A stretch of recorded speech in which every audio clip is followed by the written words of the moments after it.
How's the internet connection, Dan? You can talk. Yeah, you're not on the broadcast.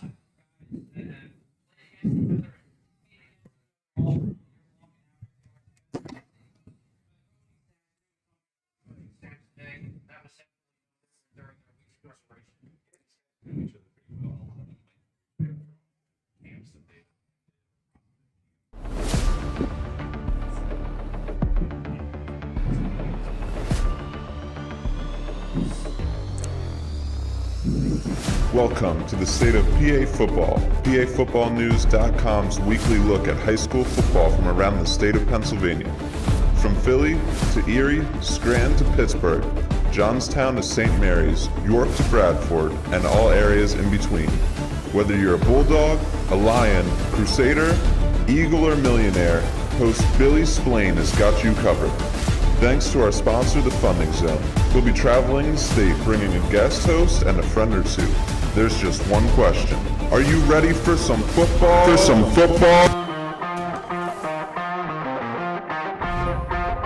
And now, your host, Billy Splain. We're here at STA Stadium in Williamsport for the District 4 Coaches Association North-South All-Star Game. I'm here. This is PA Football News. I'm Billy Splain alongside Matt Anastasia. And we got another special guest, Mason Ettinger, down there. Both interns for PA Football News. Guys, welcome to Williamsport and welcome to STA Stadium. This game last year was a blowout. The South just destroyed the North 36-0. It wasn't even close. But looking at the rosters, there is some talent on both teams this year. Yeah, no, I was saying it. When you think about it, and I truly believe this, you think powerhouse in the state of Pennsylvania, you think the Pittsburgh area, you think the Philadelphia area. I truly think District 4 is up there. You talk about some of the teams that this area has produced and adds. You talk about Southern Columbia and Mount Carmel, in Danville, and Jersey Shore, and Canton. These are top premier programs, and Loyola Sock. These are top premier programs in the state that are producing at the state level. And, it's great football up here in District 4. Like I said, I put it right up there with, Pittsburgh and District 12's Philadelphia area. And I think you got a little bit of both as well. You have the powerhouses, but the small schools like Columbia, Montour, Votech, these kids were interviewed, and they didn't even think they would be here. Not many people even knew their school existed. So I think for the big schools, the small schools, it's just a great experience to play with the best players in the area and go out with your final game in high school career with a win. And you can't forget the Hughesvilles and Muncies, too, of this world. And Canton, the northern teams coming down, Wellsboro, and there are some really good football players on this team. Guys, this broadcast is brought to you by our new sponsor. I want to welcome Safer Sports to PAFootballNews.com. Safer Sports, creating helmet covers that create safety and help to reduce concussions. And we got to thank the Funding Zone and Snappies. I want to thank Leather Lumber and all of our sponsors. Right now, we're going to take a break. We'll come back with the District 4 Coaches Association All-Star Game in about 5 minutes. Hi, good afternoon. My name is Michael Sikorsky from the Funding Zone, the #1 fundraising company in the state of Pennsylvania. If you need help raising funds for your program, please contact us at 570-885-0900. Thank you. Lobby. Blue 5. Blue 5.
Blue 5.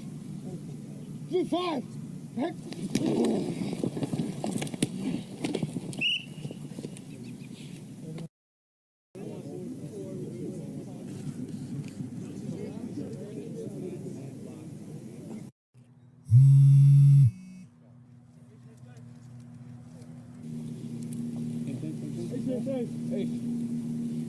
Blue 5.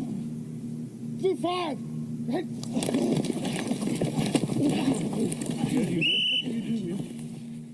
My name is Carlos Bradley. I'm a former NFL player and currently chairman of Safer Sports. What is Safer Sports?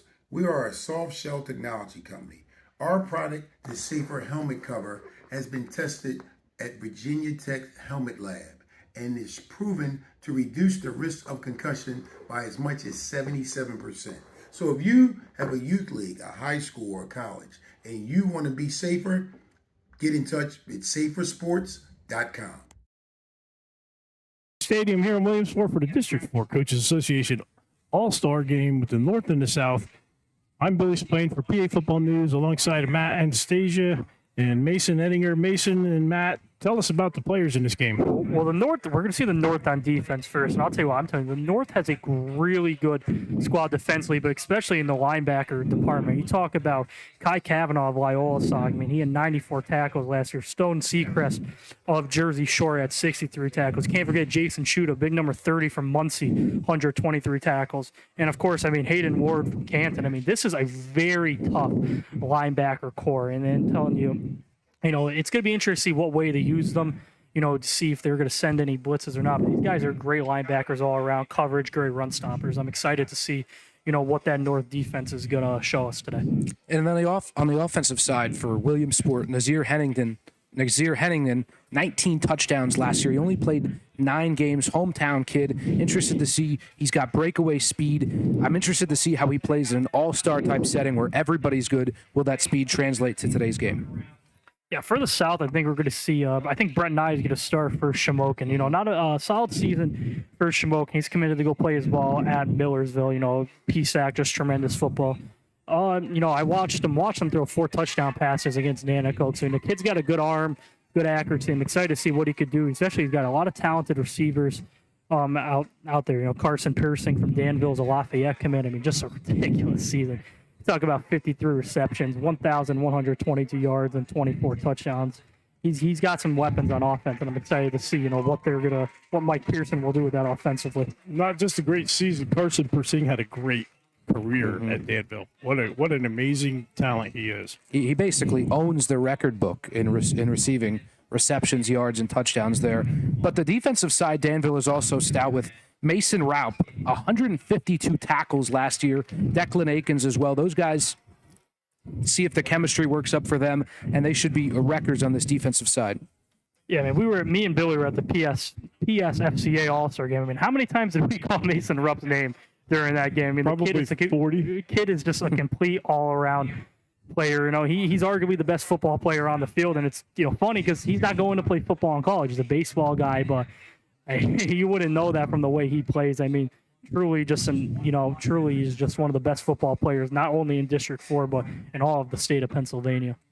So a great lineup, a great group of talent here we have for the District 4 Coaches Association All-Star Game, brought to you on PA Football News by Safer Sports, by Snappies, by the Funding Zone, and many other great sponsors. We're going to take a break. We'll be back with the kickoff for the 2023 District 4 Coach Association All-Star Game right after these messages. CoachComm is the proven and trusted leader in coaching communications. For over 30 years, we've built our business on innovation and winning, with the goal to equip your team with the best coaching communication available. 97% of all FBS programs and thousands of high schools and colleges across the U.S. choose CoachComm because CoachComm has the experience and the know-how to provide the very best in technology and winning solutions. Go route. It's been phenomenal. I think just the ability when you got guys from all over the state and everyone's got things going on and trying to get organized and practice. Taking the language out of the offense and just giving these guys the ability to just go and learn on the fly from it. It's my first experience ever with it, and it's phenomenal. I would certainly use it. The Cobalt Plus headset system delivers proven performance along with more users, more flexibility. That's why coaches across Pennsylvania trust Cobalt Plus. CoachCom makes tough headset systems for tough teams. We build headsets to help teams win. Call or click to learn more about Cobalt Plus from the proven leader in football communications. I would recommend becoming an official because you can feel like you're a part of a sport that you love. We officiate for the athletes and for the sport that we love, and so as long as you keep them first, then it's going to be a great experience. So the money I've made from officiating for the past few years, I've put all that money into savings to pay to finish my college education. In 6 months, when I complete that, I will not be in any debt.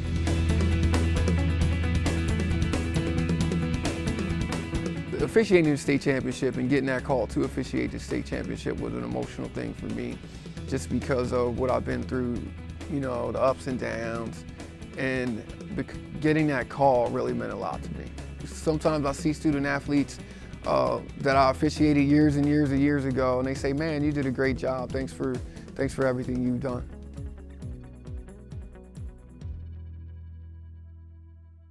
At PAFootballNews.com, we've got you covered. If you're looking for the best coverage of high school football in the Commonwealth of Pennsylvania, check out PAFootballNews.com. From schedules to rankings, game coverage to Friday night scoreboard, live streams, and more, PA Football News is the one-stop shop for everything high school football in Pennsylvania. Follow us on Twitter at PAFootballNews and visit us at PAFootballNews.com. We got you covered.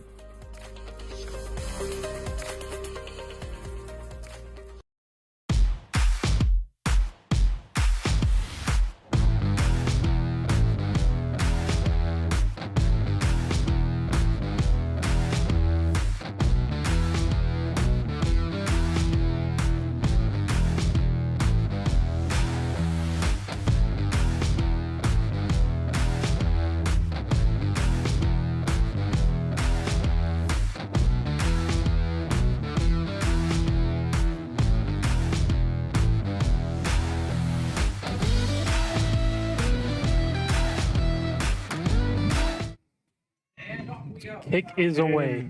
The kick's away here at SDA Stadium. And Nick Rice from Selinsgrove was on it, but it's going to hit the back of the end zone for a touchback, so we will see that South offense. Shamokin's Mark Burrows offense. Got to imagine we will see Brett Nye out there, the big Shamokin quarterback, committed to Millersville. Good season, good season for Shamokin, and, kid's got a strong arm. He's got a strong arm, good accuracy. Excited to see what he could do with some of his weapons here. Yeah, we saw last week at the McDonald's Lehigh Valley All-Star Game a lot of scrambling, a lot of improvising. That's something Brett Nye is very comfortable with. If the D-line pressure gets to him, he should have no problem. So Nick Rice from Selinsgrove's lined up to the near side of your screen. Danville's Carson Piercing is in motion. The handoff goes to number 7. Gain of 2. So actually gain of nothing. It'll bring up a 2nd and 10. No, that's not much.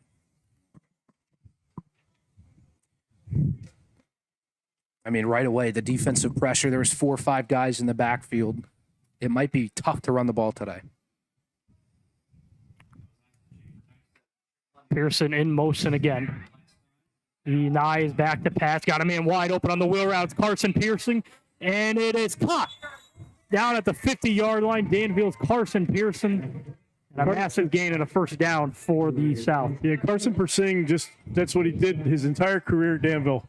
And he comes from a line of Piercings that just excelled at football for Danville. Great play call there. You got Pearson in motion and just went on the wheel around. Like we always talk about in these All-Star games, it's man coverage. It's man coverage. So it's very hard to keep with the man hard enough. So big catch there from Pearson.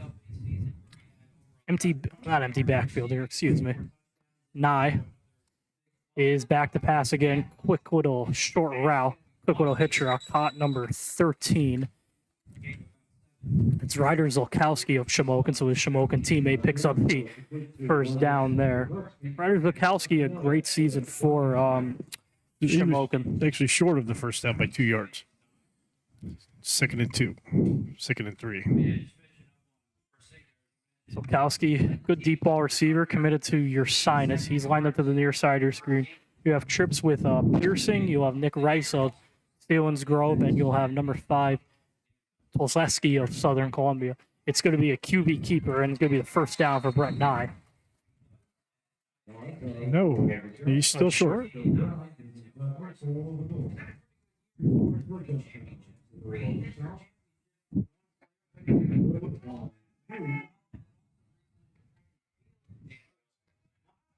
So it'll be a 3rd and 2 here for the South.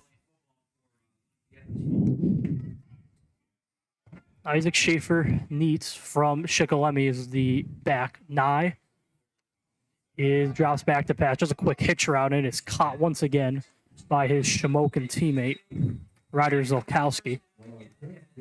And that will pick up the first down. When you get a guy like Carson Persing that attracts so much defense, you put 2 of them on a curl route, the safety's most likely going to go to the more dangerous in that scenario, Carson Persing, and it leaves a one-on-one there and an easy pickup for a first. So first down and 10. Nick Rice of Sealands Grove is lined up to the near side of your screen. Persing and Zolkowski are lined up to the near side. It's a handoff to Shikelemy's Schaefer-Neitz, and he will pick up about a gain of 4 or 5. So the 30-yard line after a gain of 4. So seeing a nice balance of run and pass here from Shamokin's Mark Burrows, and that's a testament to what his program does over there at Shamokin. Very balanced offense they have there at Shamokin. So it brings up a 2nd and 6, ball at the 30-yard line. Nick Rice is lined up to the near side of your screen. Persing once again in motion. It's going to go back to Shikelemy's Schaefer-Neitz, who picks up a gain of about 3. I believe it's Knights. Knights. And I like the creative running. You're not just running it up the middle. You're sending Persing in motion, attracting the defense, and then opening up better running lanes. It doesn't really work if you just run up the middle every time. You got to get guys in motion, creative running, and Scott Burrows' group is doing that early.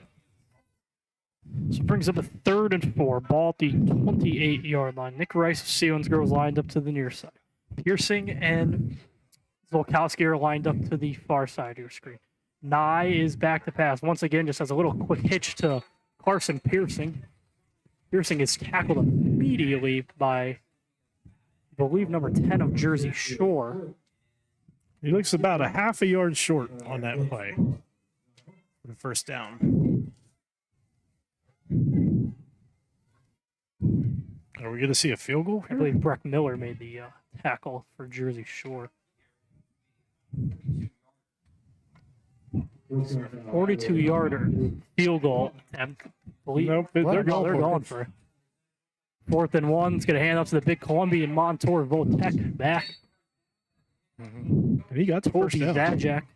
Zach of Columbian Montour Votek. Toby Zajac. So Zajac picks up the first down. Votek had, for a tech school, they had one of their best years in many years. Yeah, 5-5 last year. And it's great to see that program kind of, a lot of people think of it as a laughing stock. So it's glad to see them, do a good job past season. As the handoff goes to Isaac, and he is absolutely wrapped up in the backfield. It's like Jason Schuda from Muncie. Jason Schuda had just a tremendous year for Muncie. Muncie, one of the best 1A programs in the state, at 123 tackles for Muncie. And just like testament to that program, just a great program they're starting to build down there. And, they've time and time again been one of the best teams in 1A. The Muncie Canton battles have been epic. Talk about just great football for the 1A class as Nye rolls out to his right. Now it's going to be a design screen. He was looking for Mason Rupp, the Danville linebacker, who is usually known for his defensive play, lined up there at receiver. It's going to bring up a 3rd and waiting for the marker here. Of course, Danville going through a big change this year. They've got a new head coach. Their former head coach stepped away. Mike did a great job, Blake Brennan, and did an awesome job. And Carl Major from Northwest area is now the head coach at Danville. So we'll see what he does with a loaded team coming back this year. What a team that Mike Brennan had last year. And just, it was a great run, a heartbreaking loss. As Nye is back to pass, looking to throw, has a man wide open. It is tipped and dropped by his Shamokin teammate, Ryder Zolkowski. He had him wide open, went straight streak across the middle of the field. Could not hang on to it. It's going to bring up a 4th and 12. Mason, that's one of those things in these all-star games, timing with the quarterback and the wide receiver. Just a little bit. I mean, these guys have only practiced once or twice this week. They've run into something we haven't had much of this spring is rain, and so the timing is a little bit off. Yeah, third and fourth quarters is when they usually come around. Yeah, the last thing you'd expect is two teammates to mess up on timing, right? So Zolkowski's lined up to the near sider screen. Bursting in right now, Rice goes in motion. Almost looks like the same play design. Nye back to pass. Has all the day in the throw. It's going to be a double move for Persing, and it is incomplete. So it's going to be a turnover on downs. So the North defense holds, and now we will get to see them on. We'll not get to see them on offense and see what Mike Pearson of Williamsport's going to send out there on offense.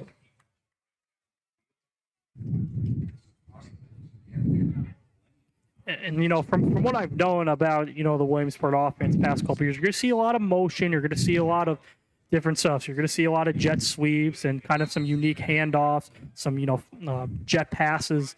They're a very, unique offense. I think they like to get their athletes in motion and get them going early. Weston Bellows of Canton, familiar situation for him. It's going to be a little just pass out of the backfield. The number 4 makes a great move. That is Nasir Hennigan of Williamsport. Great year for Hennigan. Good athlete. Mm-hmm. Yeah, I believe he's taking his talent to a prep school. Not too sure of the name, and I'm pretty sure I saw he's taking his talents to a prep school. Good year for him. Got it was 1,000 yards, 1,071 yards, 19 touchdowns. I believe he's the first 1,000-yard back since Trey Potts when he was here. Talk about a career he had at Williamsport. So we got a official timeout here. Looks like he's trying to set the ball. So Bellows is the back. Hennigan is the receiver. Or Hennigan's in the backfield, excuse me. It's going to be go to Weston Bellows, who keeps the read option up the right side. He is tackled. Number 7, I believe Nick Rice of Selinsgrove made the tackle. Selinsgrove, another one of those programs that every year just they keep coming. They keep putting athletes on the field. It was a great program. Great year for them last year. I believe they went 9-3. Had a tremendous year. But I like what Mike Pearson's doing here. A lot of options like we talked about early. Because, in that wing T offense that Canton runs, Weston Bellows is used to this, having to read the defense, making the right read. So I like the position he's putting his quarterback in early as it's a 3rd and 7. Bellows is going to fake the screen. He has a man down the sideline. It is caught by Cooper Peacock of Jersey Shore, and he's going to be in for the touchdown. Weston Bellows to Cooper Peacock, and is a touchdown early for the North. Two guys who played each other in the regular season connect here early on. Great play designed by Mike Pearson. Great anticipation by Weston Bellows. Hits the pump fake, draws the defense in, waits till the time is right, and then just hits him down the right sideline. And that's what Cooper Peacock has done his entire career for Jersey Shore. Mm-hmm. Tom Gravish does a great job with his talent there. I expect Jersey Shore to have another tough team this year, but what a great catch. It was actually a really good move by Cooper to get away. Yeah, he had 28 catches for 460 yards, 8 touchdowns last season. But you talk about, I want to go back to the play call, because first play of this drive, what did we see Weston Bellows do? We saw him dump that little flick pass into the backfield to Hennigan. So what do? They go back to it 2 plays later. They fake as the kick is up and good, fake the screen, and they go deep to Cooper Peacock. With 5:25 left here at STA Stadium in Williamsport, it is the North who leads at 7-0. And we'll be right back after these words from our sponsors. My name is Carlos Bradley. I'm a former NFL player and currently chairman of Safer Sports. What is Safer Sports? We are a soft shell technology company. Our product, the Safer Helmet Cover, has been tested at Virginia Tech Helmet Lab. and is proven to reduce the risk of concussion by as much as 77%. So if you have a youth league, a high school or a college, and you want to be safer, get in touch with safersports.com. Hi, good afternoon. My name is Michael Sikorsky from the Funding Zone, the #1 fundraising company in the state of Pennsylvania. If you need help raising funds for your program, please contact us at 570-885-0900. All right, we're back for the kickoff after the score by Kick is North. off, and Rice is going to catch it, but stepped on the line. Into the line. So again, will be a touchback. So we will once again get to see Mark Burrow's offense. And a nice drive last time out. Stalled out once they got to the red zone, but otherwise it was a nice drive early. Established that passing game early. And we have Mark Burrows from Shamokin as a head coach. Henry Hajnowski was going to be a head coach, but he's in Europe. So, Henry, when you get a chance to watch this game, I hope you're having a nice trip over in Europe. Tell you what, though, Mark Burrows had to be glad to get that call, because when you get when you play against these tough teams all year, Danville, Southern Columbia, then you get a chance to coach these kids. It's awesome, and it's truly great to see as the handoff goes to Isaac Schaefer. Schaefer just gets to about back to the line of scrimmage. But yeah, I mean, as a coach, this is awesome. You get to coach the best kids in your district, a lot of kids you play against. So for Mark Burrows, getting that call, I'm sure wasn't probably a no-brainer for him to answer that and become the interim head coach for Guys, today. a little story about STA Stadium. The last time I did a game up in this press box, now I've been here since then, but Montoursville playing Wyoming area. And it started out 77 degrees. It was a playoff game. Mm-hmm. And at halftime, we had a gust of wind that blew every single paper off the desk here. And within 30 minutes, it was 22 degrees. Rolling right, looking to throw, has incomplete as it hits the ground. So, yeah, it went from 77 to 22 degrees in a matter of 30 minutes. And at the end of the game, the kids were like ice pops down on the field. They couldn't even move.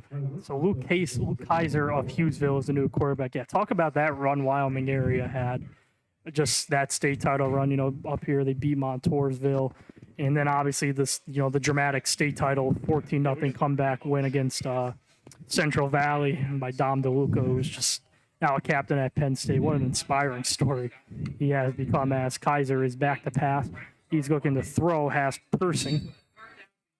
So they're going to complete it. It's going to be a first down. Persing again. We're going to hear that name all game long.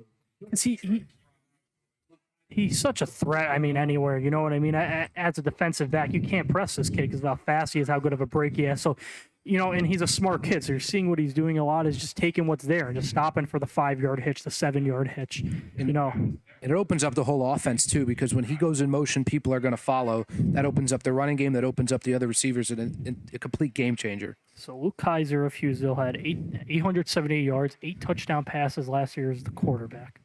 He's going to hand off to the big Columbian Montour back.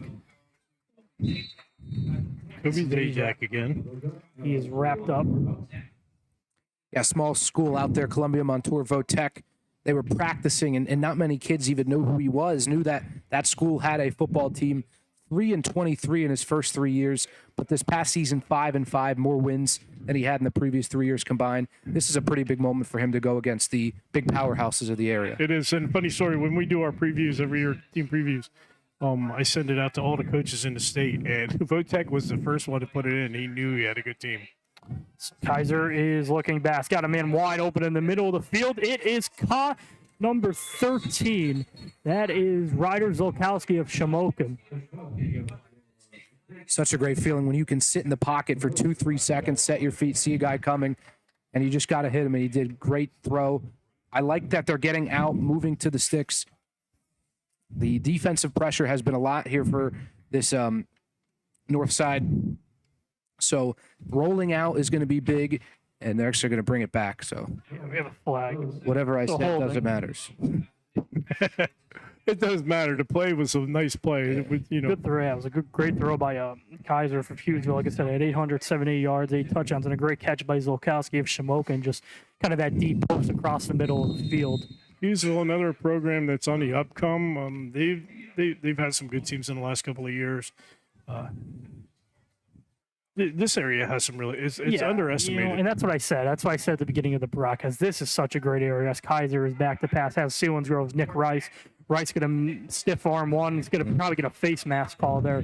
But I said at the beginning of the broadcast, I truly stand by the statement where I think that this is maybe the third best area in the state for football. You have Pittsburgh, obviously, you have your powerhouses up there. Then obviously you have your great programs down in Philadelphia. But then when you get to that third place slot, like I said, you have tremendous football up here. And, a lot of times this area is just associated with Southern Columbia. There's just a lot more than, obviously what they've done is unbelievable, but there's a lot more than just Southern Columbia. Like we said, there's Danville, there's Loyola Sock, there's Jersey Shore, there's Canton. These are great, terrific programs up here. And I fully expect another Loyal Sock Danville battle for the title to advance. They were two great games last year, and both teams are coming back. Both teams are loaded. Tons of talent on both teams.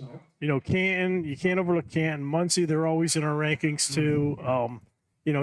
You can name 10 teams that are rank worthy. Selinsgrove was slid in and out of our rankings all season long last year. So Kaiser is the quarterback. He has Zolkowski to the near side of your screen. Persing in motion. It's good at looking, maybe a flip. There it is to Piercing, but it goes nowhere. But I want to go back to what Mason said about Columbia, Montour, Votech, and these all-star games. These all-star games for a lot of the smaller schools and schools that aren't traditionally football powerhouses, it's great for this because, me and Billy a couple of weeks ago were at the Unico game down in Wyoming Valley Conference at Wyoming Area High School, and we saw two Holy Redeemer kids. And for you guys who don't know, we're watching this Holy Redeemer out of District 2, not a traditional powerhouse, maybe 3 or 4 wins a year. And those two kids just put on a complete show here for Holy Redeemer. They actually did. They dominated the game. So, it's good in these all-star games to see some of these lower programs like Columbia and Montour, Votech have kids who have a chance to shine. As Kaiser's going to air it out downfield for Persing, but to the sideline, incomplete. And I think they've learned their lesson already. There's a lot of bodies wherever Carson Persing goes. You saw it on the little read option, the play before. They were all over it. 2 guys right there. They are not going to let him beat him deep so far. And with 2:53 left in the first quarter, I think we're going to see our first punt, guys. Yeah, and you usually don't punt in these games, but 4th and 24 from the 17. They still want to win. Yeah.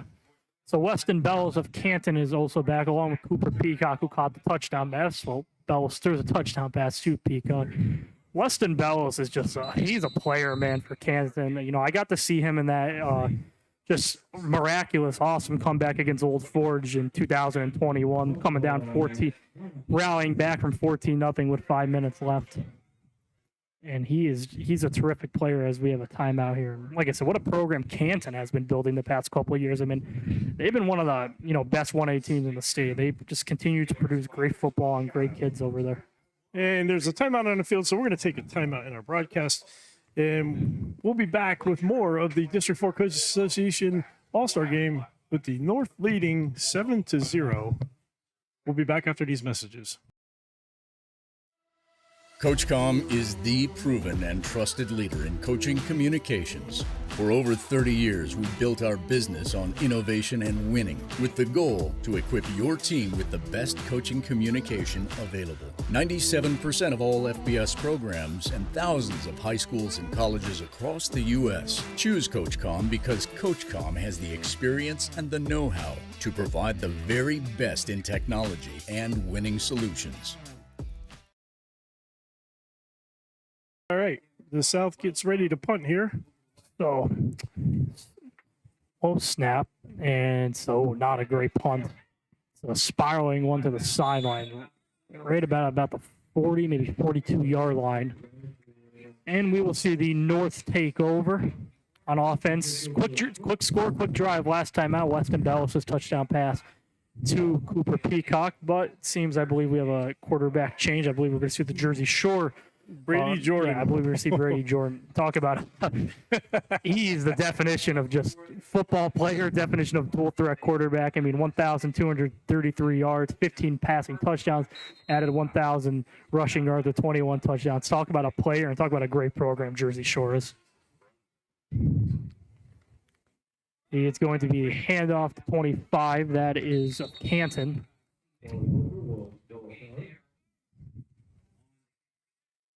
Riley Parker also, and just another player that Riley Parker had a great year. I mean, he played for a tough Canton team, and what a great year. Just Canton, like I said previously, just that program they're starting to build over there. It's starting to become, every time you look at the state rankings in 1A, you're like, there's Canton again, and they're just producing great football.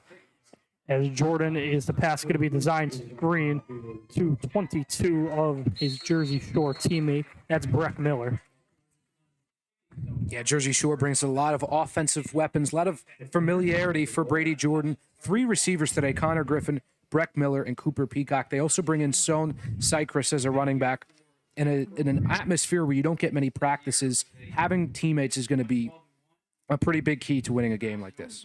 Jersey Shore played Can last year. You don't see a lot of 1A versus 4A games, but that was a great game and a great testament to both programs. Canton only hung in there. I believe lost by 14 points as Jordan is back to pass to throw, has a man wide open in the flat. There is Cooper Peacock, who makes one man miss. He is wrapped up by number 14.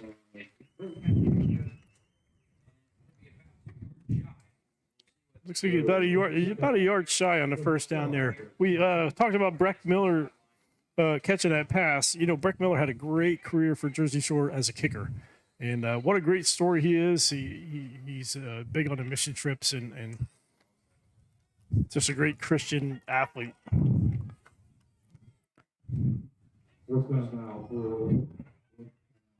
Jordan is the quarterback. You have all 3 Jersey Shore receivers lined up. It's going to be a direct snap. He is wrapped up and tackled, but we have a flag. I believe the initial hit was made by number 60. That was Glenn Oakley from Williamsport. Big defensive tackle shot through there like a missile. We have a flag, though. He got him by the face mask when he made the tackle. Yeah. The face mask. That's the official call on the field. It's going to be a big 15-yard penalty.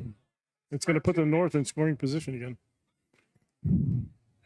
So 15-yard penalty after the face mask. Great play by Oakley. Obviously, like I said, not personal. Nothing dirty there. Just shot in there like a cannon and just clipped the face mask in. But that's, like you said, Billy, a costly penalty as this North offense is looking to strike once again. The Jersey Shore receivers, Cooper Peacock, is lined up to the far side of your screen. And Jordan is going to he's going to be wrapped up initial by number 22. 22, excuse me. Kelby Gordner from Hughesville. And you saw it there. These guys haven't played in a simulated game like this in 6, 7, 8 months. So in a regular game, he'd probably let the quarterback go, but these guys haven't hit somebody in a while. I'm not encouraging it, but at the Lehigh Valley All-Star game, we had a lot of injections. When you haven't played in football in 7, 8 months, you want to go out there and hit somebody. Didn't let him go easy there. Looks like it was going to be one of those those triple option plays. It looked like it was going to be a flip as we're going to have a... That's the end of the quarter right here. We're going to keep it right here. We're going to talk about some of the sponsors who take care of PA football news. I want to start with Center Wisp. Center Wisp keeps me online, keeps our website online in Center County. Of course, we got to thank Circle W Sports and Ed Weaver. Ed Weaver provides live stats. Our scoreboard is by Ed Weaver. Circle W Sports keeps our website running smoothly as possible. We got to thank Coach Com. Coach Com, if you want to communicate on the sidelines with accuracy and with great communication, you got to talk about Coach Com. Go Route. We want to thank Go Route for being a major sponsor on our website. Go Route just had a major announcement today. Of course, they use a system that calls in plays electronically during practices, but today they just announced that they have a new system for baseball. I want to thank McGurk's. We're coming to McGurk's this year. McGurk's Pub and Grill. We're definitely going to do a couple of shows there with the state of PA football, as well as Parma Pizza. Anthony Sodasani, the owner of Parma Pizza down in York, PA. We love going to Parma Pizza.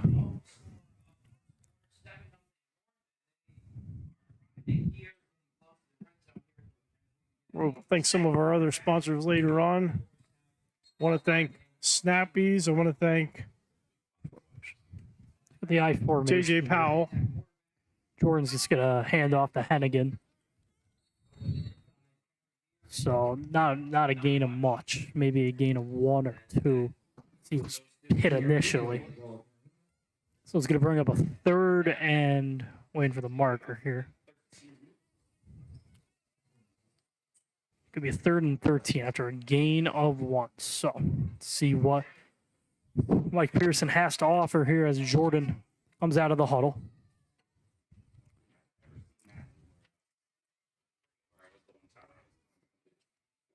Connor Griffin of Jersey Shore is lined up to the near side of your screen, the far side of your screen.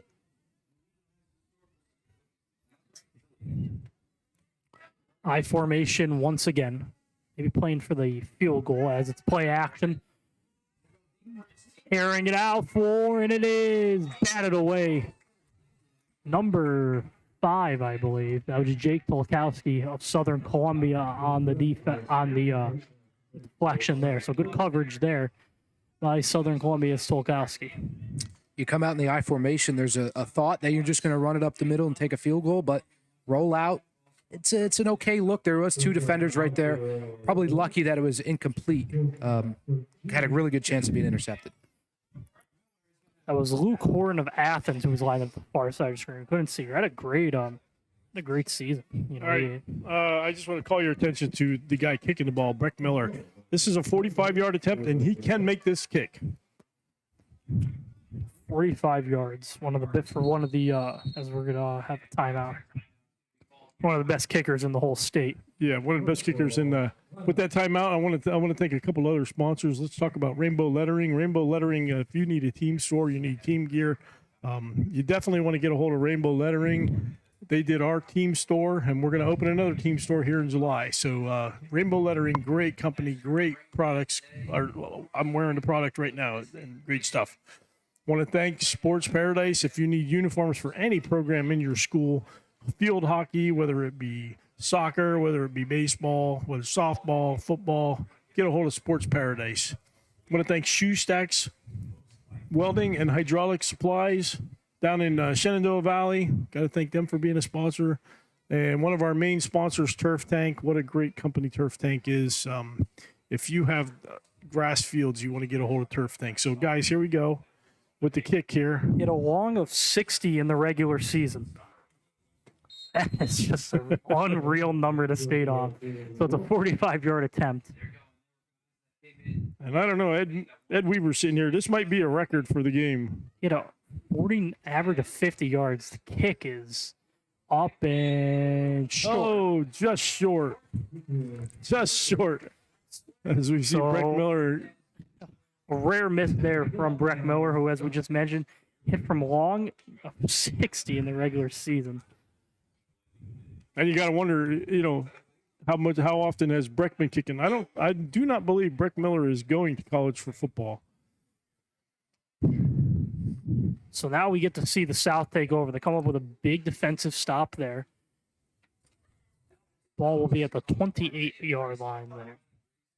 That's kind of we've seen now both teams have some solid drives that have kind of not necessarily stalled out, but that have just not ended in points and not ended in the way that obviously these coaches have wanted it to. So as we are back here, so Nye once again is at quarterback. Persing and number 13, his teammate Zolkowski, is lined up to the near side of your screen.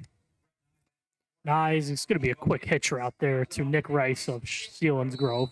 They've been hitting the curls today. It's working. I mean, it's not much, and what that does is you bring the defense in. If you continue to hit the curls 5-6 yards, you can extend the defense, and we saw them already today try to go deep, bringing the defense in, and soon they should probably look to go down the field. Good season for Nick Rice. 42 catches, just shy of 500 receiving yards, 4 touchdowns. Like we said, great season for Sealands Grove. I believe they went 9-3 last year. As Nye, once again, is going to hand off to Isaac Schaefer. So Schaefer gets about a gain of 2. Schaefer of Shikellamy, just shy of 700 yards, 6 rushing touchdowns for Isaac Schaefer of Shikellamy. There hasn't been much running room so far for Schaefer in the South. We've seen them have their success through the year. Hasn't really established that good ground game, honestly, since that first drive. So you got a 3rd and 10, ball at the 23-yard line. Nye is once again in the backfield. He's got 3 receivers lined up: Zolkowski, Rice, and Persing.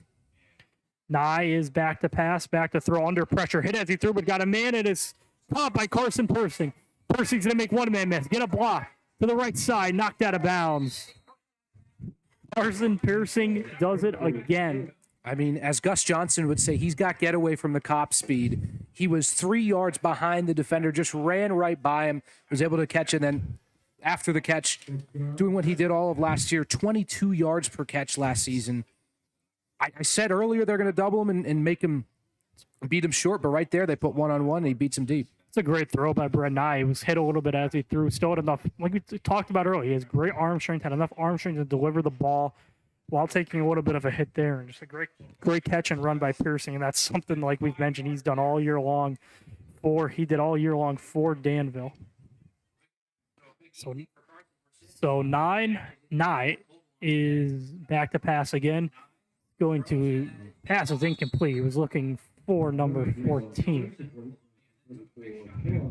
It is Grayson Shoud of Central Columbia.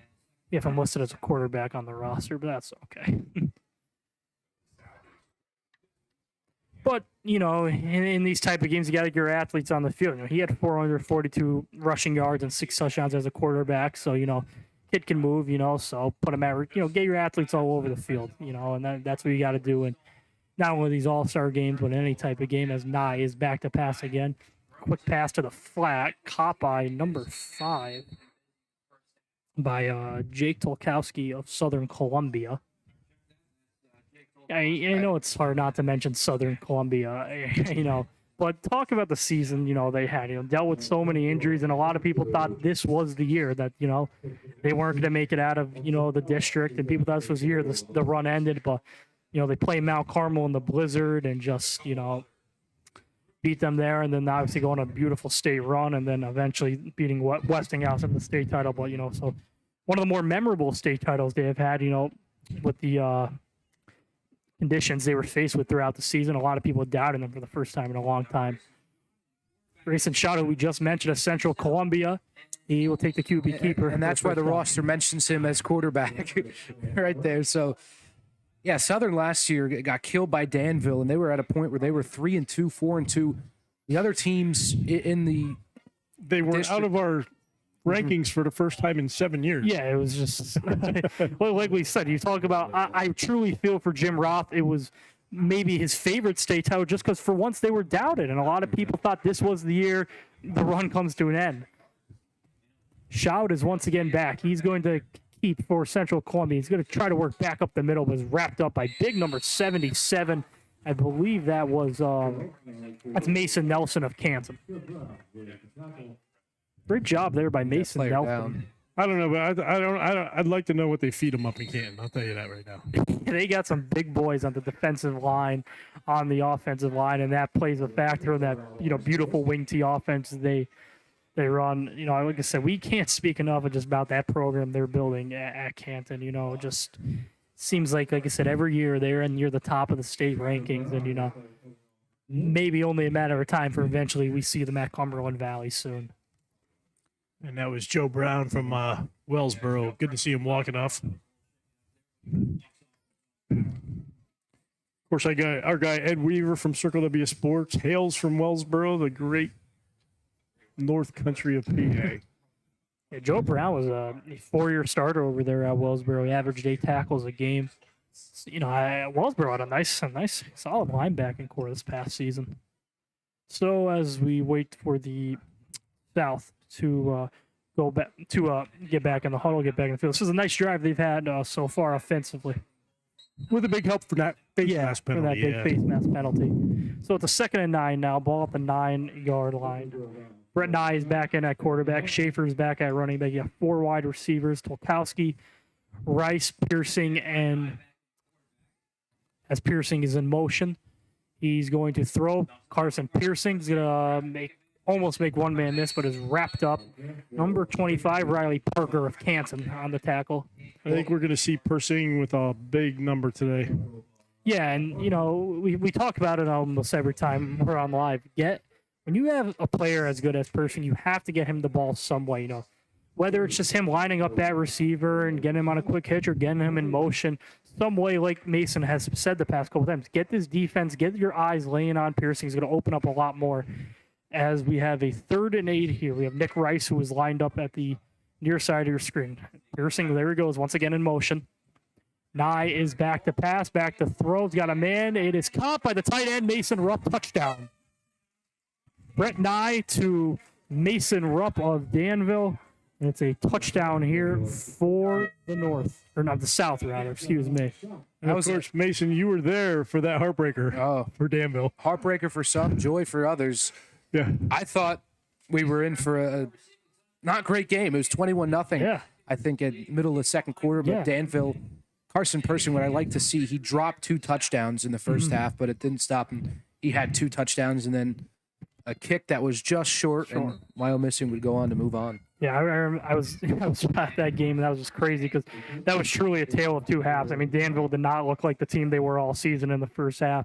You talk about, that was just a great comeback. So they had Wyomissing went 99 yards downfield. Danville stopped them, went on a 99-yard drive of their own and scored. And then I tell you what, I thought that kick was going and went up.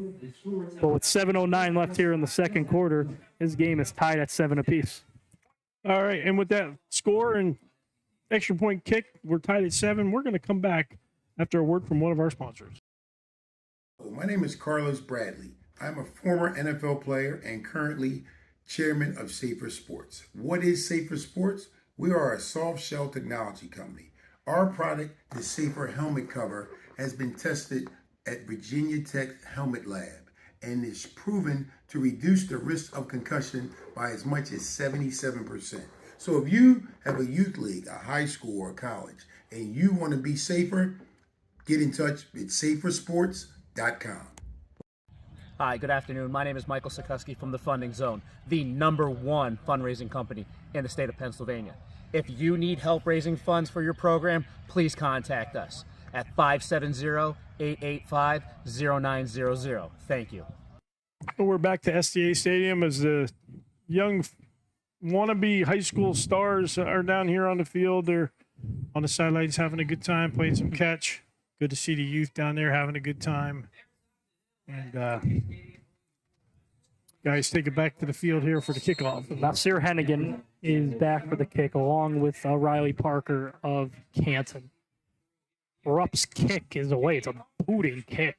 It's going to back Parker to his 1-yard line. Riley Parker moves up to the left sideline, and he's going to make one man miss and tackle. I want to talk a little about Nasir Hennigan from Williamsport because I went up here in 2020, talked to former Williamsport coach Charles Cruz, came up here to interview some guys, and I remember what Charles Cruz was saying. He was like, "Watch out for this kid we have, Nasir Hennigan." Is Chuck Cruz here? I don't know. I wonder if Chuck's here. I can't speak enough to Chuck Cruz. Such a good guy. Chuck gave me the greatest interview I couldn't use. Yeah, he's one of my favorite coaches. I wish he was still in the game. I wish he was too. He had something to say about another District 2 program that I'm not going to mention on the broadcast. It was funny. He's a funny guy. He is awesome. So energetic, and he brings that into his coaching as Bellows is back to pass, back to throw. He's got a man open. It is caught. Number 2, I believe. I believe that might have been number 3. That's Sam Lawrence. Sam Lawrence from North Penn Mansfield. Good season for him. In North Penn's Mansfield, 40 catches. North Penn has an up and coming. They have a quarterback this year who could surprise some people.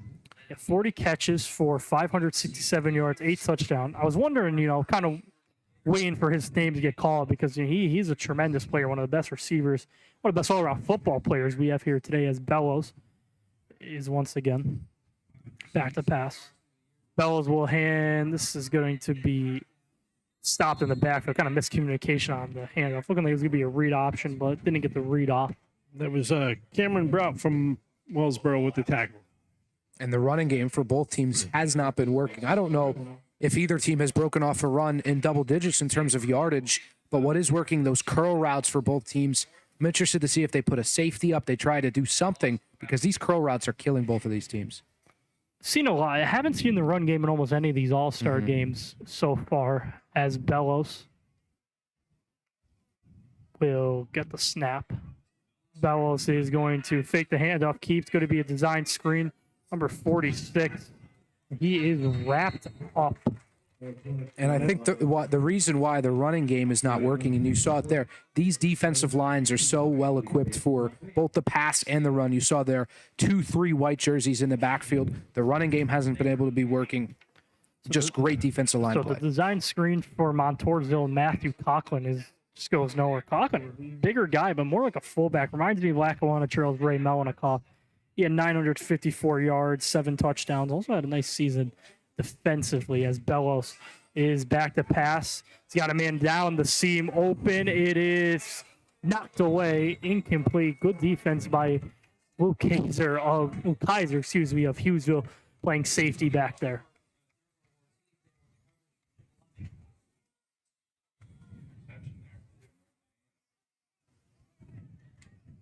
And they're going to punt. That was great ball hawking skills. He had to travel a long way to get to that football, but in the end, he was able to make a play and disrupt the pass. And so we'll see our second punt of the game. Yeah. But yeah, Chuck Cruz left this Williamsport program. They had a solid season last year. He left this program in good hands. Williamsport was kind of a struggling program when he got there. He had a couple of good seasons. He had, I believe, COVID year. They had a 9-win or whatever how many games they played. They had a tremendous season. So he had a couple. He had some success here. I know his son, who was a tremendous football player, is playing at Bloomsburg now. Guys, I think that punt was partially blocked. Mm-hmm. Only goes for 11 yards on the punt. So the South, great field position to start out at the 48-yard line. Mike Pearson he's a very capable coach. He did a great job last year, and I just expect good things out of Williamsport this year. I think they'll just get improved and much better. Well, we talked about haven't seen a lot of running in this game, but it's kind of a testament to almost every All-Star game. Like I said, it was at the PSAFCA East versus West game. That was kind of just a passing clinic, and then like we said 2 weeks ago, me and Bill were at the Unico game, and not a lot of running in that. A little bit of running in that one, but scoring plays around big passing plays as Kaiser, I believe, is back again at quarterback. Kaiser is going to hand off, and Columbian Montour Votech, Toby Zajac on the carry. And just as you were saying that, we get a nice run. Yeah. And that might be the longest one of the day, and it's only 6-7 yards. So like we said, Zajac had a good year for Columbian Montour Votech. They had a great season, 5-5, as Billy mentioned, one of their best seasons in program history. And like I said earlier, it's glad to see these smaller programs that don't get the recognition, their all-stars having a chance to shine, as it's going to go back to him once again. He's going to be wrapped up immediately by number 41, I believe it was.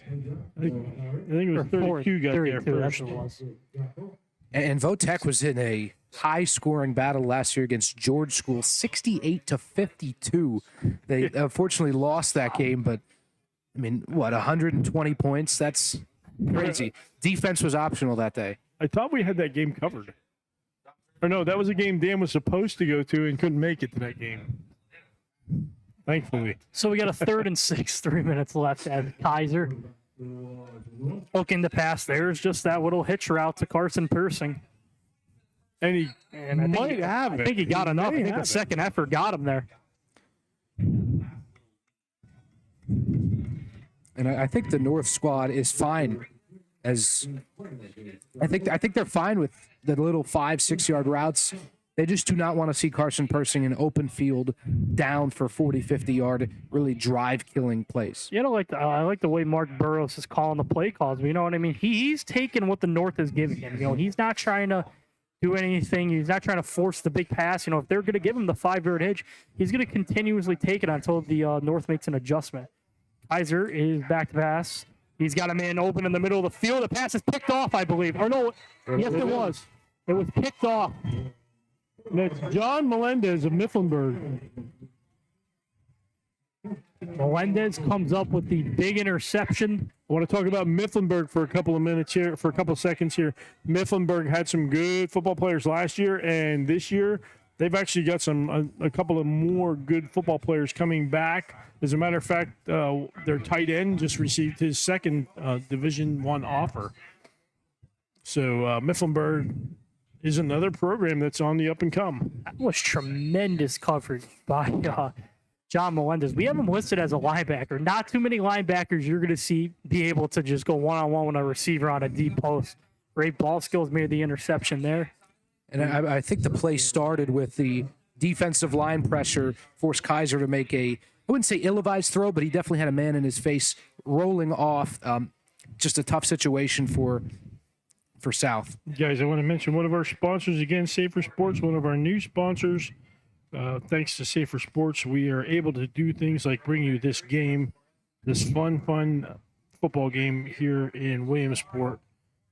Definitely want to thank another one of our sponsors, Two Birch Winery. Two Birch Winery, they take care of our Pro Time, Phil Pro Time up in Du Bois. He does a coach's, he's doing his greatest games thing, and so they're a sponsor of that.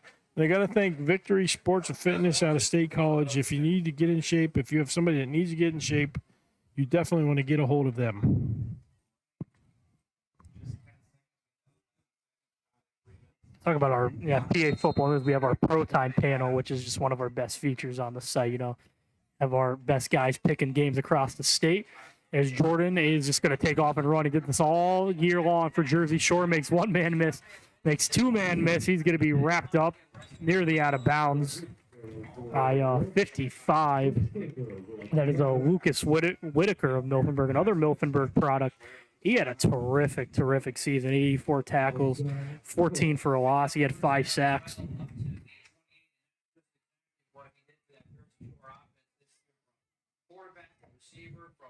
Interesting to see if they go with some tempo here. Only 2.5 minutes left until the half. Still have to go upwards of 70 yards.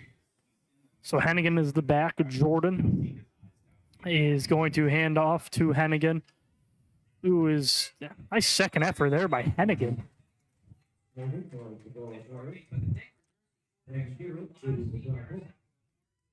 So for Williamsport and Mike Pearson, this is the last season that they're going to be in District 2. Last season, they were going to be in the Wyoming Valley Conference. So, on to the, I believe it's now just District 4, I believe. They're just moving out of the District 2 as Jordan is back to pass. And pass was incomplete. And pressure in his face by the previously mentioned Lucas Whitaker. And he was looking for number 13 of Jersey Shore, Connor Griffin. And now with that incompletion, it turns from can North go and score? Now can South get a stop and get the football themselves with about 1.5 minutes and end the half with a score?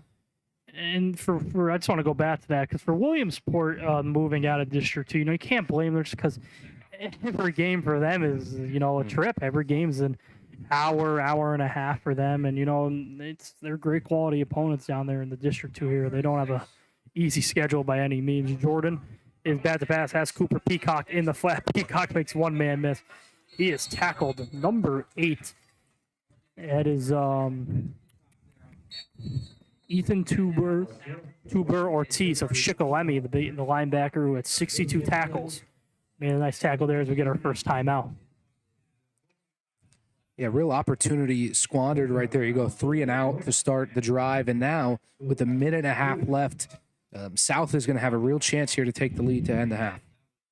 Yeah, and we've seen the South can have explosive plays, and we saw them with the second play of the game, that wheel route to Carson Piercing. So they especially with the talent they have, and they have a quarterback on Brett Nye with a strong arm, they have the potential for almost a one play, one throw touchdown. And I really like Design to getting Piercing in motion. He's probably the fastest player when he steps out onto this field. And when he gets a full head of steam, when he got the motion and he's already running full speed, it just makes him more dangerous, and he's been able to kill him. Luke Horton of Athens will be doing the punt. They need a good punt here, as Nick Rice of Steelens Grove is back to receive the punt. Rice stands at about his own 30-yard line. Let's see what Horton has to offer. Need a good punt here. It's a clear punt. Nice punt by Horn. Going to back Nick Rice and a beautiful tackle on special teams. Number 25 of Canton, Riley Parker, has done it again. Another great play. Defensively for him, special teams gunner right there. Tremendous play. Beautiful punt and beautiful job covering down there for the North. So, minute 24 here. Yeah, 1st and 10. I believe the North has 2 timeouts, maybe 3. So they got a minute 24, ball at the 23-yard line. It's a long field to go. Lokowski of Southern Columbia is lined up to the near side of your screen with Nick Rice. Nye back to pass, has his Shamokin teammate. Ryder Zolkowski. Third or fourth catch tonight. And you're at an interesting point with the time, with the minute 19 left in the half. You can still run these short curl routes. Eventually, you need a play that's going to go down the field. But if you hurry up and get to the line, you have plenty of time to continue with the curls. Nice back to pass, has a man on that wheel route. That's Nick Rice, but well coverage downfield by Jersey Shore's Cooper Peacock.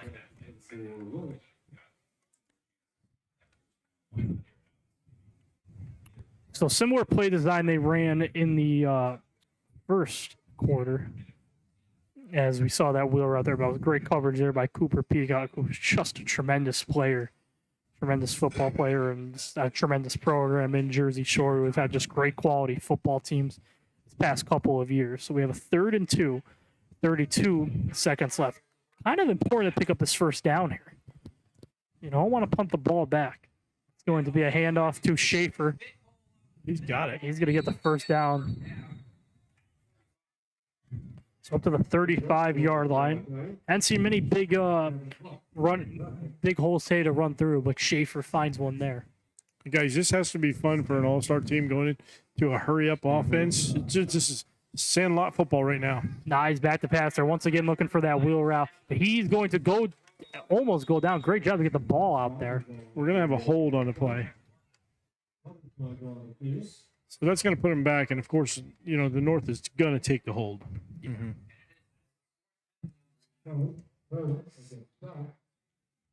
The holding call. Let's get it back them up here.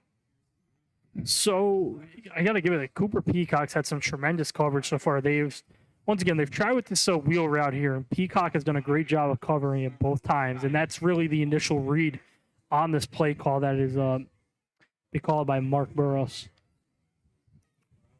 So here we go. We have 1st and 20 from the 25-yard line with 57 seconds left. Persing and Zolkowski are lined up to the near side of your screen. Nye back to pass, under pressure.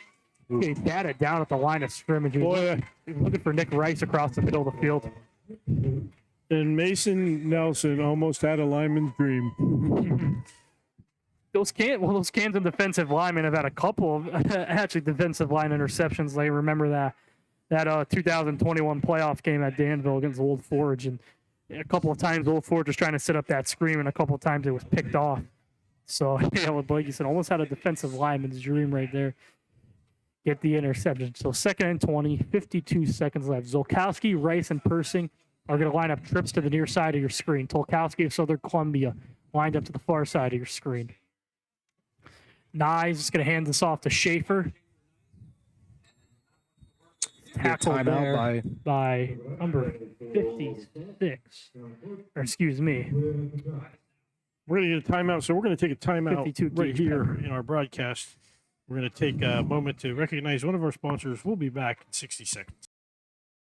Lesser Lumber Summer Sale now through July 8th. Lesser Lumber has the best prices of the year for your summer remodel on composite decking, PVC decking, treated lumber, Wild Hog railing, Trex aluminum railing, siding, and shingles. Everything's on sale. Now in stock, 3 sizes of roof trusses, 16, 24, and 28 foot. Open Saturdays, 8 a.m. to noon. Financing available for any product. 12 months, no interest, no payment. Visit the nearest Lesser Lumber near you or see their complete sales flyer at lesserlumber.com. Quality you can build on. Go route.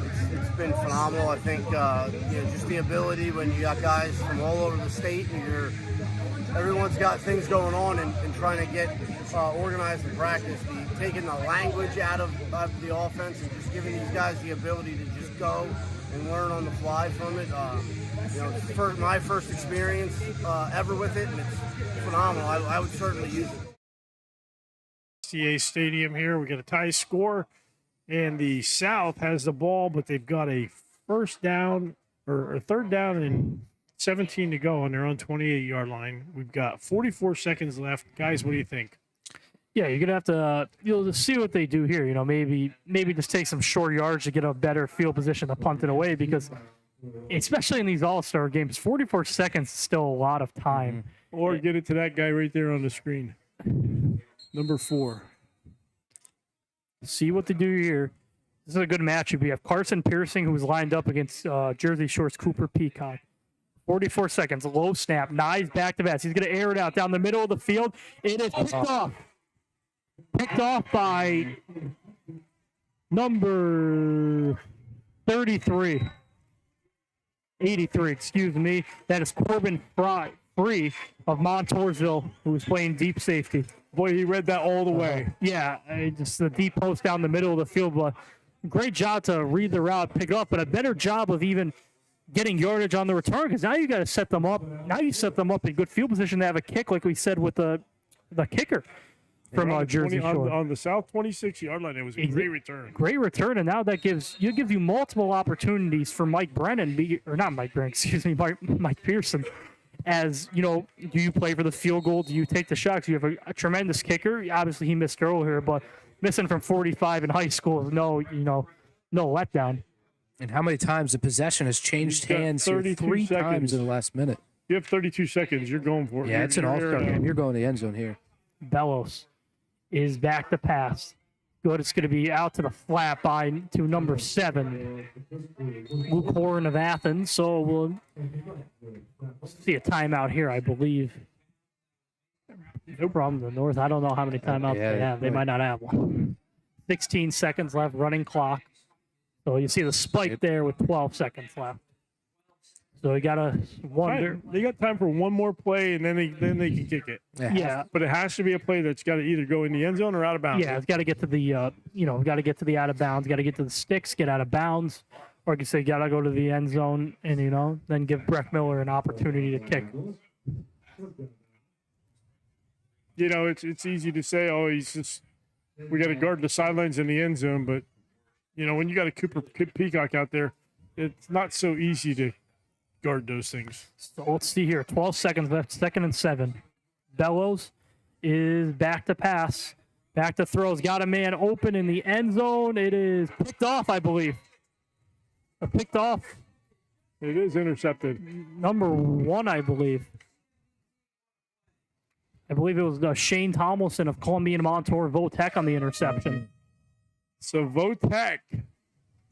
A Votech player comes up big in a big All-Star game. And that's what we mentioned. We talked about the low, kind of the lower end programs and the smaller schools who don't get the recognition. This is a chance for them to shine, and there it is right there. You got Shane Tomlinson of Columbia Montour Votech coming up with a big time interception. So with 6 seconds to go, I think we just they're just going to take the play and go into either see the locker room. Either see the knee or just run it out. Well, how this is, I imagine just a straight knee will do it. So Kaiser's just going to back up, let time expire. Take the knee. And there we go. So from STA Stadium here in Williamsport, Pennsylvania, halftime of the District 4 Coaches Association All-Star Game. It is the South tied with the North, 7 apiece. And guys, with that, we'll be right back after some words from a few of our sponsors. Circle W Sports is the complete all-in-one platform for high school sports, designed by former athletes, coaches, and athletic directors. Circle W Sports gives school and team personnel an easier solution to run their entire athletic departments with the help of these features. League Manager makes creating master schedules a breeze. Configure your divisions, build schedules, track league all-stars, and much, much more. Referee Manager helps assign and track game officials in the same platform. And with RefPay, your officials can get paid within hours instead of days or weeks. Enjoy live scoring and statistical services through our Performance Tracker and Stat Tracker apps. Learn how to track your workout or camp and combine statistics in real time. Then create any type of report after your results are tallied. The Stat Tracker app helps keep your fans involved, whether they are in the stands or at home, with live in-game stats. For more information, visit CircleWSports.com, the official online platforms of PA Football News and the PSFCA Big 33. My name is Carlos Bradley. I'm a former NFL player and currently chairman of Safer Sports. What is Safer Sports? We are a soft shell technology company. Our product, the Safer Helmet Cover, has been tested at Virginia Tech Helmet Lab and is proven to reduce the risk of concussion by as much as 77%. So if you have a youth league, a high school or college, and you want to be safer, get in touch with safersports.com. Today's broadcast of the 38th Annual Lezer Lumber Classic is being brought to you by Snappy's Convenience Store and J.J. Powell Home and Commercial Heating and Supplies. Snappy's is a locally owned chain of convenience stores throughout central Pennsylvania, operating 12 locations from Lewistown to Clearfield and beyond. J.J. Powell has been servicing customers in the Clearfield Center and Mifflin counties for over 70 years. Snappy's has a large selection of freshly prepared food and drinks guaranteed to satisfy your mealtime needs. J.J. Powell offers the area's best heating oil price protection program with monthly payments and no cap or fees. Lezer Lumber Summer Sale now through July 8th. Lezer Lumber has the best prices of the year for your summer remodel on composite decking, PVC decking, treated lumber, wild hog railing, Trex aluminum railing, siding, and shingles. Everything's on sale. Now in stock, 3 sizes of roof trusses, 16, 24, and 28 foot. Open Saturdays, 8 a.m. to noon. Financing available for any product. 12 months, no interest, no payment. Visit the nearest Lezer Lumber near you or see their complete sales flyer at lezerlumber.com. Quality you can build on. Hi, good afternoon. My name is Michael Sikoski from the Funding Zone, the #1 fundraising company in the state of Pennsylvania. If you need help raising funds for your program, please contact us at 570-885-0900. Thank you. I would recommend becoming an official because you can feel like you're a part of a sport that you love. We officiate for the athletes and for the sport that we love, and so as long as you keep them first, then it's going to be a great experience. So the money I've made from officiating for the past few years, I've put all that money into savings to pay to finish my college education. In 6 months, when I complete that, I will not be in any debt.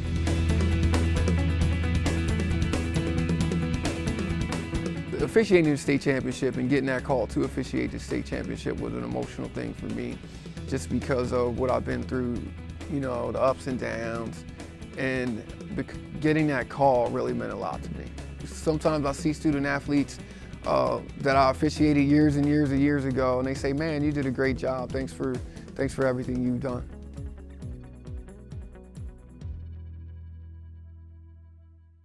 The Cobalt Plus headset system delivers proven performance along with more users, more flexibility.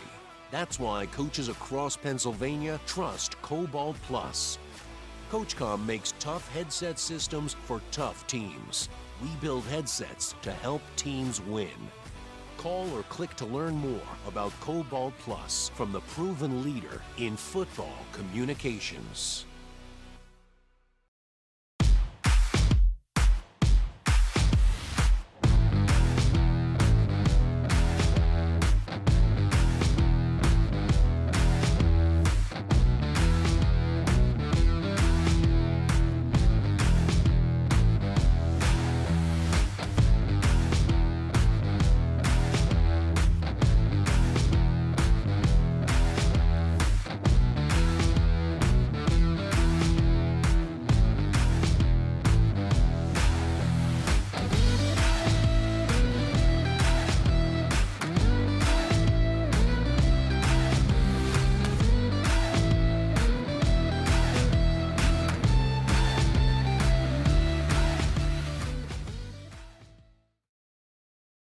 Yeah, go route.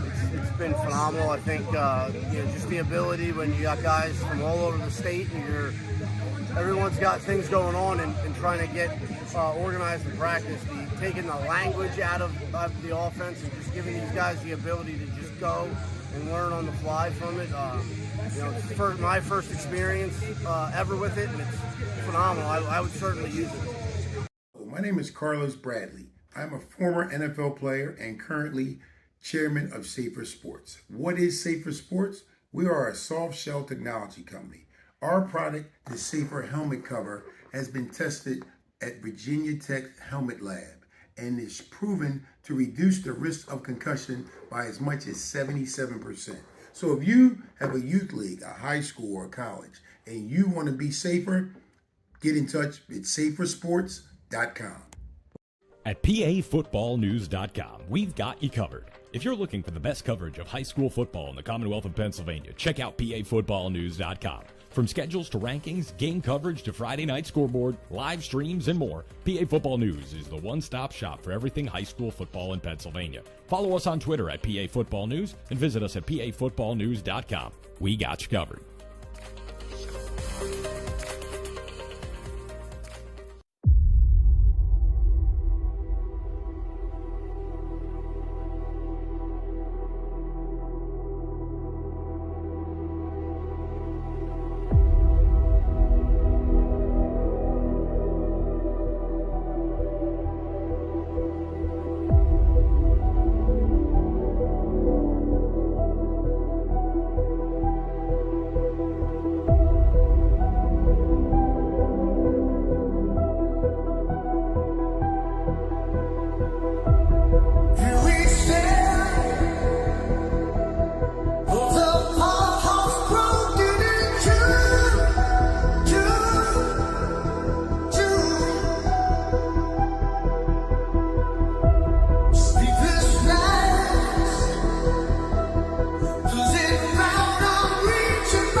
Clock is going to keep it. Whitlock up the middle. There he goes!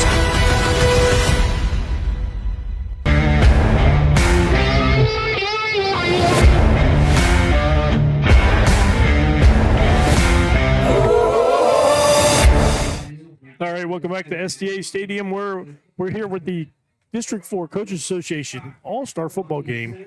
We have a tie score, 7-7, and guys, it's been a game that we expected with the talent on each side. Defense is the surprise, I think, this game. Let's go down and talk about some of the stats. Yeah, the South has looked good. You know, they have 9 first downs. The rushing attack has not necessarily been there. The 17 attempts, 24 yards. They've looked good passing. 13 of 23. They've thrown for 145 yards. They ran 40 total plays in the first half. Kind of got hurt a little by penalty yards, though. You talk about 44 penalties for 40 yards. That hurts you there. 2 turnovers though for the South in the first half. Got to see they got to clean that up in the second half. But other than that, it's a pretty clean first half for the South as it's a tie game here. And the North has not had much success on the offensive side. Only 4 first downs in this game, averaging under a yard a carry on the ground game. Not too bad in the air, though. 8 of 13, over 80% completion percentage, throwing for just over 100 yards. They've ran almost half, or a little bit more than half, of the South team's plays, only 21 plays compared to South's 40 plays. They have been clean on the penalties. They have not had a penalty against them yet. Punting has been rough. Just 12 yards on average on a punt there. Turnovers, they've had one less than South. They found the end zone, and it's a pretty even game. North not as good as South on the offensive side, though. As far as player stats, yeah, so South has looked good. The Shamokin quarterback, obviously with this is Shamokin coach Mark Burrows. Brett Knight looked good. 10 of 17, 131 yards, and a touchdown. He's looked good. When Luke Kaiser's been put in, he's done what he's had to do. 3 of 6, 14 yards. Oh, like I said, the rushing attack hasn't been there. Chickalemi's Isaac Schaefer, he has led the way. He has 8 rushes for 11 yards, but the receiving is where the South has started to really, pull away. They've had some great receiving. I mean, Carson Piercings has probably about 6 or 7 catches. He's done real well. Piercing has 6 receptions, 108 yards. Shamokin teammate Ryers Olkowski got 3 of 20. Now, Mason Rupp, the big tight end for Danville, he had only 1 catch, but the touchdown, that's all that matters. And they've spread the ball around. Nick Rice, Jake Tolkowski has gotten some touches. Punt and, punt returns has done a good job for Nick Rice and Gabriel Wagner. Yeah, on the north side, again, offensive struggle today. 89 passing yards for Weston Bellows. He's only had to throw it 8 times. He did find the end zone. The leading rusher for North is Nazir Henningen. 4 rushing yards is the leading rusher. They need to get the running game going in this second half, though. Cooper Peacock, though, 3 catches, 84 yards. He's been able to hit him down the field. He did have that touchdown early in the game that got the game started. Kick returning, I mean, they've been solid, 26 yards, and the punting has been pretty good for the North. Yeah, guys, the 2 names that stand out there are Persing and Peacock. District 4, we've been hearing those 2 names for 4 years, and they're doing exactly what we expected them to do. So with 2 minutes left in the halftime, we're going to take a break. We'll come back with the second half of the District 4 Coaches Association All-Star Football Game brought to you by Safer Sports. We're going to take some more time to give some more sponsors some airtime. We'll be right back. My name is Carlos Bradley. I'm a former NFL player and currently chairman of Safer Sports. What is Safer Sports? We are a soft shell technology company. Our product, the Safer Helmet Cover, has been tested at Virginia Tech Helmet Lab and is proven to reduce the risk of concussion by as much as 77%. So if you have a youth league, a high school or college, and you want to be safer, get in touch with safersports.com. Hi, good afternoon. My name is Michael Sikoski from the Funding Zone, the #1 fundraising company in the state of Pennsylvania. If you need help raising funds for your program, please contact us at 570-885-0900. Lesser Lumber Summer Sale now through July 8th. Lesser Lumber has the best prices of the year for your summer remodel on composite decking, PVC decking, treated lumber, wild hog railing, Trex aluminum railing, siding, and shingles. Everything's on sale. Now in stock, 3 sizes of roof trusses, 16, 24, and 28 foot. Open Saturdays, 8 a.m. to noon. Financing available for any product. 12 months, no interest, no payment. Visit the nearest Lesser Lumber near you or see their complete sales flyer at lesserlumber.com. Quality you can build on. Today's broadcast of the 38th Annual Lesser Lumber Classic is being brought to you by Snappy's Convenience Store and J.J. Powell Home and Commercial Heating and Supplies. Snappy's is a locally owned chain of convenience stores throughout central Pennsylvania, operating 12 locations from Lewistown to Clearfield and beyond. J.J. Powell has been servicing customers in the Clearfield Center and Mifflin counties for over 70 years. Snappy's has a large selection of freshly prepared food and drinks guaranteed to satisfy your mealtime needs. J.J. Powell offers the area's best heating oil price protection program with monthly payments and no cap or fees. CoachComm is the proven and trusted leader in coaching communications. For over 30 years, we've built our business on innovation and winning, with the goal to equip your team with the best coaching communication available. 97% of all FBS programs and thousands of high schools and colleges across the U.S. choose CoachComm because CoachComm has the experience and the know-how to provide the very best in technology and winning solutions. Yeah, go route. It's been phenomenal. I think just the ability when you got guys from all over the state and everyone's got things going on and trying to get organized and practice. Taking the language out of the offense and just giving these guys the ability to just go and learn on the fly from it. It's my first experience ever with it, and it's phenomenal. I would certainly use it.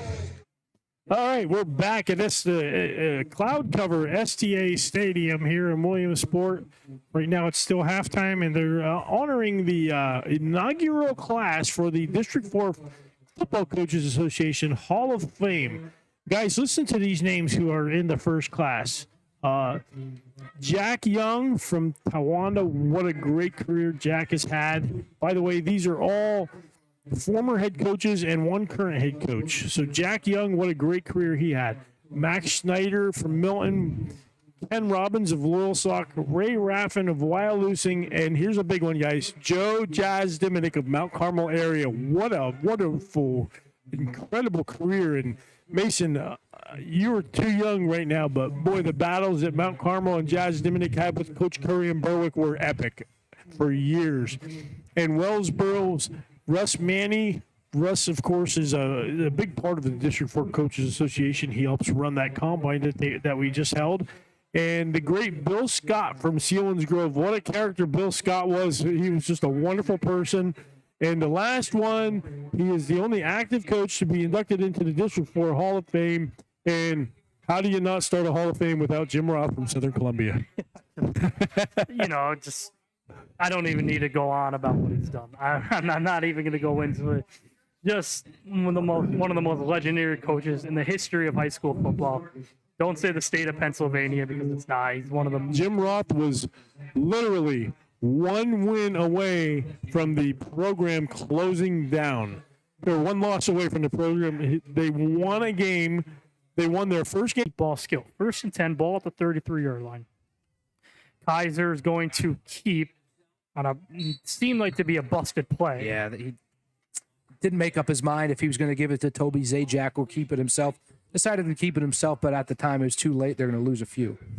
So it will bring up a second, and we're waiting for the marker here.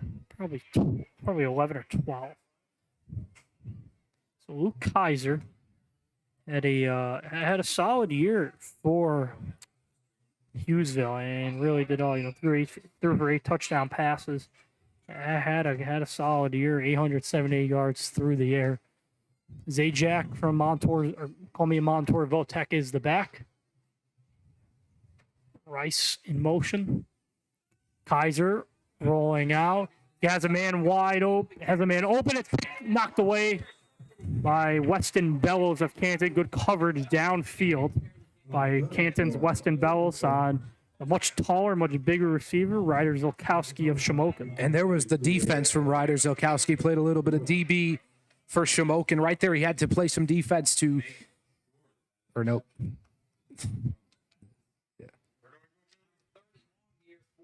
So 3rd and 15. 38 on the 38-yard line. 6:22 left here in the third quarter. You got trips set. You got 3 wide receivers set with Piercing, Rice, Kaiser rolling right. Has time, looking to throw as Piercing. Short of the first down. That's fine. They get to 4 down, manageable 4th down there. 3rd and 15, a lot of guys want to go get it all back in once. They pick up 12, 13 yards. It sets up for a manageable 4th down. It's a good ball by Kaiser. Another great one of those, one of 10-yard, 5-yard hitch routes for Carson Persing. And it's going to bring up a 4th and 3 now.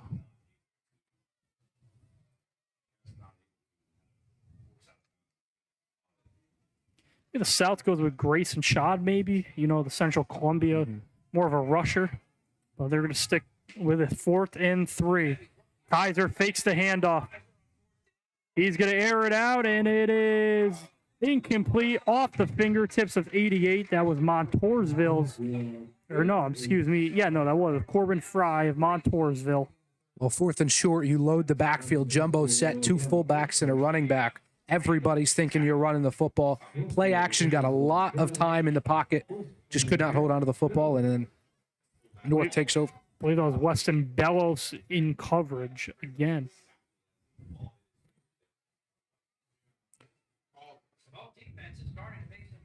So 6 minutes. This is another back-to-back drive where both teams have gone into each other's red zones, but drives have stalled out. So the North takes over on offense. Weston Bellows is back out there at quarterback. Bellows going to keep the handoff on the read options, going to get a block from Cooper Peacock, and he's got room off the right side. The 50, down to the 40-yard line, knocked out of bounds by Tolkowski. Canton's Weston Bellows keeping the read option with a big gain, as it looks like the rain's starting to come down here a little bit now. And the part that got the crowd in the sideline hype, Weston Bellows laying the lumber. What? And that's what I said. I said I like the way Mike Pearson is designing this North offense, keeping a familiar idea for Weston Bellows. He just ran the option all year long in that wing tee. And just a great run there, and a great block on the outside by Cooper Peacock there as well. Brady Jordan back in at quarterback from Jersey Shore as Bellows comes out.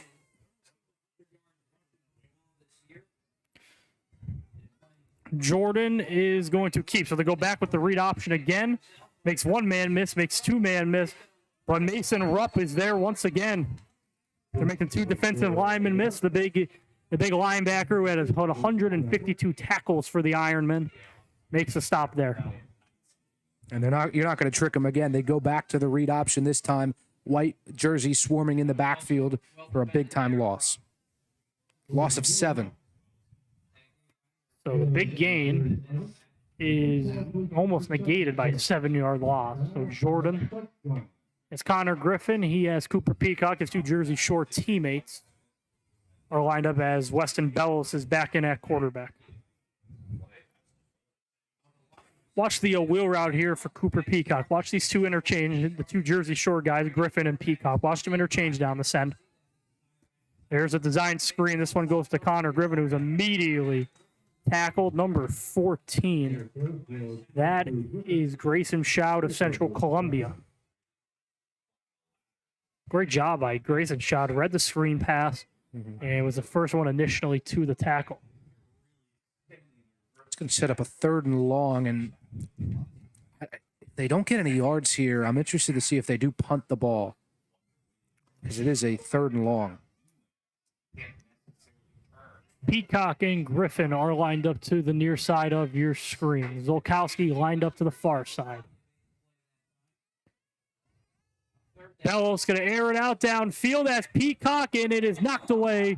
The linebacker, number 34 in coverage, Gabe Chiplewski of Central Columbia, knocked it out of the hands of Cooper Peacock. Great concentration to get the ball out. Cooper Peacock had it in his hands, but great defending. It's going to set up a 4th and long and a punt. 34 tackles, 8 for a loss for Chiplewski. Good coverage down there, knocked it out of the hands of Cooper Peacock, so it's going to bring up a punt here. Nick Rice of Selinsgrove back to receive the punt. Lone man back there at his 10-yard line. Good punt. It's going to be a fair catch. They're going to be able to almost down at the 1. Good effort there from Riley Parker. So a couple of it's kind of been a trend now. A couple of big plays, a couple of flip and field position, but then at the end of the day, the defense is buckling down for both sides. So 4:09 left here in the 3rd quarter. Ball at the 20-yard line. It's 1st and 10. Game tied at 7. See what the North has going on offense here. I think what this game is going to come down to is who can capitalize on opportunities. We've seen a lot of big plays not being able to find the end zone. The team that gets the big play and finds the end zone is going to be in a really good spot here. Piercing is lined up to the near side of your screen. Two backfield set. It's just going to be a little trap play to number 2 off the right side. He has room in a big game. Isaac Schaefer of Shikellamy at 700 rushing yards in the regular season picks up a first down there. Just a little trap play there, and good job, good run for Isaac Schaefer of Shikellamy. We're seeing the running game start to open up more and more. We saw it from the North squad on the last drive. They opened up with a good run, wasn't able to get any running lanes after. Can South continue to pound them with the run? First time we've seen this two backfield set from the South. It's going to go back again, this time off the right side. More room. That is number 9 on the carry. John Melendez of Milfenberg, who came up with a big interception as an out run. So a couple of back-to-back good runs for Mark Burrows' squad. Sets up the South with a 2nd and short here. 2nd and 4. 2nd and 4. You just hit 2 big runs here. It's dream play action pass scenario here. So Brett Nye, he has Ryder Zolkowski lined up. Zolkowski's lined up to the far side. Person lined up to the near side. Double backfield set once again. So I'm going to hang off to Schaefer again. And he's met in the hole initially by number 53, Brennan Taylor of Canton.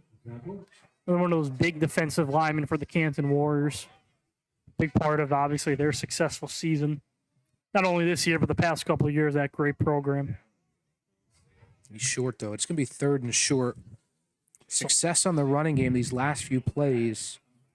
Don't see why you don't go back to it. This double backfield set started to give them a couple of issues with the speed of Schaefer and then kind of the bigger back in Melendez. Mm-hmm. No receivers on the field. It's going to go to Schaefer, who's going to pick up the first down. We'll get a flag in late, and we will wait to see what the call is. So the South picks up the first down at the moment, but the flag will back them up, I believe. No, it's against the North, excuse me. Face mask call. So face mask call there, but they pick up the first down regardless. Now we're starting to see the run game of the South starting to pick up here. Isaac Schaefer of Shikellamy, 700 yards, 6 touchdowns in the regular season. He started to pick it up here. And another huge penalty. It was a 3rd and 2. They did pick up the first down, but the 15-yard penalty, salt to the wound here. Ball at the 39-yard line. 2 minutes on the clock. Once again, the heavy set. It's going to hand off to Zajac of Montour Votech. But, back to what we've been saying. There's a program in Shikellamy that didn't have a great season. I believe 1 or 2 wins, but there's Isaac Schaefer, one of those stars of that Shikellamy program, and he's having a solid game here. He's had a couple of back-to-back good runs here. I think one of the beauties of these type of games, you have a really bad season, you think your season's over, and then you get that call a few months later to come out, end your high school season on a win, which not a lot of people get to do, and these guys right here are cherishing this moment. Clock is running here, minute 27, 3rd quarter. 2nd and 9 from the 38-yard line. South in no hurry here. Pearson lined up to the near side. Zolkowski lined up to the near side. They get it off. Zajac, good job at the center of the South. I don't know who the center is, but a great job by him as he got the snap off just before the play clock expired as Zajac is met in the hole. And a gain of 1. 55 seconds left here. 7-7 is the score. After a couple of quick scores in the first half, maybe we were expecting a high score and shootout here, but the defense has buckled down for both sides. Zolkowski, Pearson lined up to the far side of your screen. Zajac is the back. Brett Nye has had a solid day at quarterback for the South. The Shamokin quarterback rolls right, is back to throw. Has a man incomplete, was looking for Carson Pearson. In coverage there was number 9, I believe. Austin Allen of Canton, all-state defensive back for the Canton Warriors. Get a little all-state matchup there. And again, forcing a tough throw, defensive line getting the pressure. haven't done too great, the defensive line, on the running game here, but affecting the quarterback and forcing an incompletion. I'd like to see some sort of maybe play call of the double move. A couple of times now they have went to this rollout to the right where Pearson is just, running that little hitch. But, maybe hit him with the double move, see what happens here. As we have a timeout here from the North. So with 26 seconds left, we are tied at 7 here. And with that timeout, we're going to take a timeout here in the broadcast booth to give one of our sponsors a little chance to tell you about themselves. We'll be right back after this message from our sponsor. My name is Carlos Bradley. I'm a former NFL player and currently chairman of Safer Sports. What is Safer Sports? We are a soft shell technology company. Our product, the Safer Helmet Cover, has been tested at Virginia Tech Helmet Lab and is proven to reduce the risk of concussion by as much as 77%. So if you have a youth league, a high school or college, and you want to be safer, get in touch with safersports.com. Lezer Lumber Summer Sale now through July 8th. Lezer Lumber has the best prices of the year for your summer remodel on composite decking, PVC decking, treated lumber, wild hog railing, Trex aluminum railing, siding, and shingles. Everything's on sale. Now in stock, 3 sizes of roof trusses, 16, 24, and 28 foot. Open Saturdays, 8 a.m. to noon. Financing available for any product. 12 months, no interest, no payment. Visit the nearest Lezer Lumber near you or see their... Punt is away. Peacock's going to field it and it's tripped up by Mason Rupp of Danville. So, with 18 seconds left here in the third quarter, this drive more than likely going to start the fourth quarter for the North. So, a good job of pinning them deep. And let's see what Mike Pearson has to offer. And again, from the South on that last drive, a missed opportunity. They get the big face mask call. You got a 1st and 10 inside the 40. They're not able to convert. It's just been the story of this game. They get big-time penalties. They get into a scoring zone where they can maybe pounce on it, but they just have not been able to. 18 seconds left. 1st and 10 from the 15-yard line. Weston Bellows is the back-end at quarterback. Interesting set here. You got an empty backfield set. Nasir Hennigan out there at receiver, along with Luke Horan of Athens. And off to Riley Parker of Canton. Can's off the right, or Parker's off the right side to the 40, knocked out of bounds. Riley Parker of Canton did that all year long for the Warriors. And big game there. To start out a coach's nightmare, he's running backwards. That goes against everything they've ever taught you in youth football, but when you're as fast as Riley Parker, you can do it. And a big gain, 29 yards and a 1st down. Nice gain there from Parker. Brady Jordan was the quarterback on that last play. Handed off to Parker. It's going to end the third quarter. So end of the third quarter from STA Stadium here at Williamsport Area High School. We head into the fourth quarter, tied at 7 apiece. Guys, we're still tied at 7 here at STA Stadium. The end of the third quarter. We're going to take a break. We're going to hear from one of our sponsors. We'll be right back after this message. Hi, good afternoon. My name is Michael Sikoski from the Funding Zone, the #1 fundraising company in the state of Pennsylvania. If you need help raising funds for your program, please contact us at 570-885-0900. Thank you.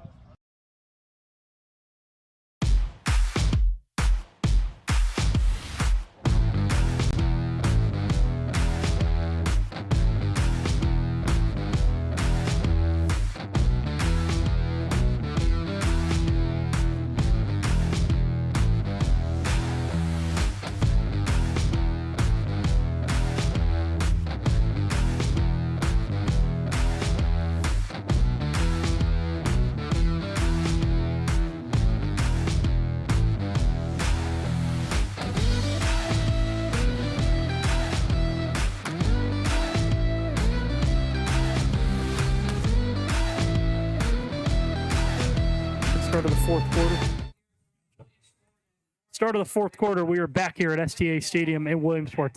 Game tied at 7. Full snap for Brady Jordan. His passes knocked out of bounds. Is looking for Sam Lawrence of North Penn's Mansfield. So welcome back to STA Stadium at Williamsport for the Coaches Association's District 4 All-Star Game, brought to you by this live stream, PAFootballNews.com. So we see right there, Jordan's pass incomplete. Brings up 2nd and 10 from the 44-yard line. 11:57 to go. Good job to get the ball out quick on a low snap, but considering that low snap, you had to rush the throw and is a little bit high. Sam Lawrence is lined up to the near side of your screen by himself. Jersey Sword duo is out there along with Sam Horn from Athens. Jordan's going to hand off to Nasir Hennigan. Hennigan, big game, makes one-man miss, two-man miss. There goes Hennigan off the right side and knocked out of bounds. So Nasir Hennigan, a couple of big runs here in the second half. Did it all year long for the Millionaires. 1,071 yards, 19 touchdowns. Like I said, I believe going to play his ball at a prep school. And just a tremendous, tremendous athlete, tremendous kid, and even a more tremendous football player. He's got the home field advantage. Certainly a fan favorite here in Williamsport, but just keep the legs churning. There's about 3 times where I thought he'd be brought down, but a big gain in a first. Connor Griffin, Cooper Peacock, Sam Lawrence lined up to the near side of your screen with Luke Horn of Athens lined up to the far side of your screen. Jordan is going to keep the handoff, make one-man miss, get to the second level, but tackled. So not much there. In a game where we only had 14 points, this feels like a must score for the north side. Points are so hard to come by. If they score here, it might be the last score of the game. 11:30 here, 2nd and 8, ball at the 37-yard line. It's a good point. This last score could be the deciding factor, but then you also think in the back of your mind, like, these all-star games can get out of hand at any second, One blink of an eye, and it could be 35-30 up there, with the amount of talent we have on the field. Sam Lawrence lined up to the near side of your screen. The back is Riley Parker of Canton. Bellows is going to take the read option off to the left side. Bellows has room down to the 30, down to the 20-yard line. He's knocked out of bounds.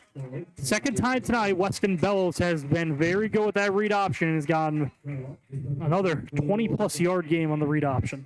And how about this drive for the North squad?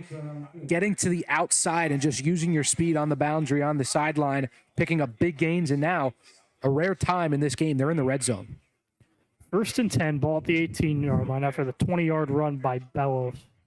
And like I said, they're doing a great job of keeping him comfortable what he does. This is what he does in that Canton wing T offense, He just run the option. So here we go. Bellows again with his Canton teammate Riley Parker at running back. Sam Lawrence is lined up to the near side of your screen. Parker now is spread out to the far side of your screen with Athens' Luke Horn.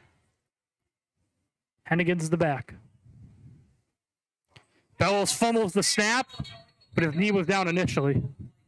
Good job there. Bad snap, but a good job there by Weston Bellows. Immediately falls on it. But shooting yourself in the foot there after a great drive, almost no mistakes. And that's the second time with a bad snap. We saw it for Brady Jordan. Had the low snap and had to get the ball out quick there. Under center, couldn't even snap it to him. So we'll see if the center can get some confidence back and deliver some good snaps. 2nd and 10. 10:26 and running on the clock. Sam Lawrence is lined up. Number 11, Joe Brown of Wellsboro is now in the game. Along with Luke Horn lined up to the far side of your screen. Going to hand it off to Riley Parker. Parker gets for gain of 4, made it 5. Gain of 3, I believe. 10 minutes, now 9. 9:58 left, 3rd and 8. And if I'm the South squad here, I'm sending pressure. I'm trying to get in the backfield, make this as difficult as a field goal as possible if they do decide to go that route. Right here, you're looking at, a 34-yard field goal, 33-yard field goal. If you can get a sack, force it to be a 40-plus yard field goal, you feel much better about that. We have a timeout here for the North squad. Or no, we have a flag. I'm going to have to give Mike Pearson the benefit of the doubt. I saw him calling a timeout. I saw him calling timeout before, but he doesn't get it off, and that's a crucial penalty. Did he have too many men on the field there? Or did he get the timeout off? No, he did not. They're going to mark it 5 yards back. It's not Mike Pearson got it off, but official did not see it. So now, like Mason said, a sack can move you out of field goal range here. So you got to be careful what you do here. Sam Lawrence is out there. Luke Horn, Connor Griffin, and his Jersey Shore teammate Cooper Peacock are lined up to the near side of your screen. Bellos is the back. 3rd and 13. Bellos is back to throw. It looked like a design screen, but he's just going to take off up the middle. I like the design. It's a 3rd and 13. It's a low percentage play. Run up the middle, get a few yards. It should be a manageable field goal now. Landon Dietrich of Central Columbia on the tackle. Had 60 tackles in the regular season, 6 for a loss.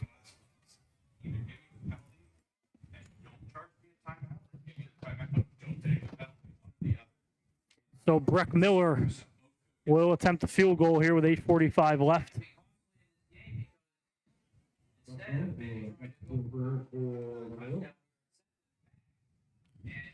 Crucial field goal here. Breck Miller misses first attempt from 45.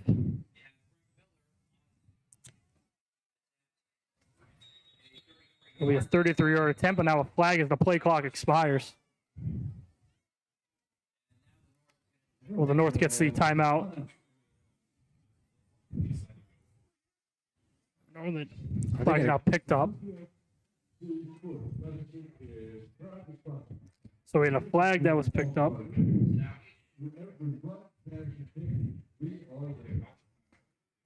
So as Breck Miller's on the kick, here's a little about Breck Miller. He never played football before last season. During his debut, he was kicked in the single. He held a single season record in the area, 15 field goals, earned all-state honors. There's been no sophomore slump either for Miller during his season. He equals 65 extra points at a 34. He had a 35-yard field goal against Jersey Shore as the kick is up, and it's no good. The announcer's jinx strikes, hyping him up, and he missed. Oh. The rare second miss of the night for Breck Miller, and a crucial one there. As once again, like Mason said, this has been the story of this game. Long drives that have gotten good field position haven't been able to capitalize. So the North with a long field to work with. So a little more on Breck Miller. We know he missed 2 field goals tonight, but he went to Spokane, Washington, and attended Moody Aviation. He's in pursuit of his dream, and that's to become a missionary pilot. It's awesome, awesome football player, and we wish him the best of luck for his career. A little flip pass here to Isaac Schaefer, who he is wrapped up immediately, is going nowhere. Lost her, too. We're going to have to talk to the expert next to me here, Ed Weaver from District 4. Ed, do we have an overtime plan? We do have overtime. If you could let us know what that is, because we may need that.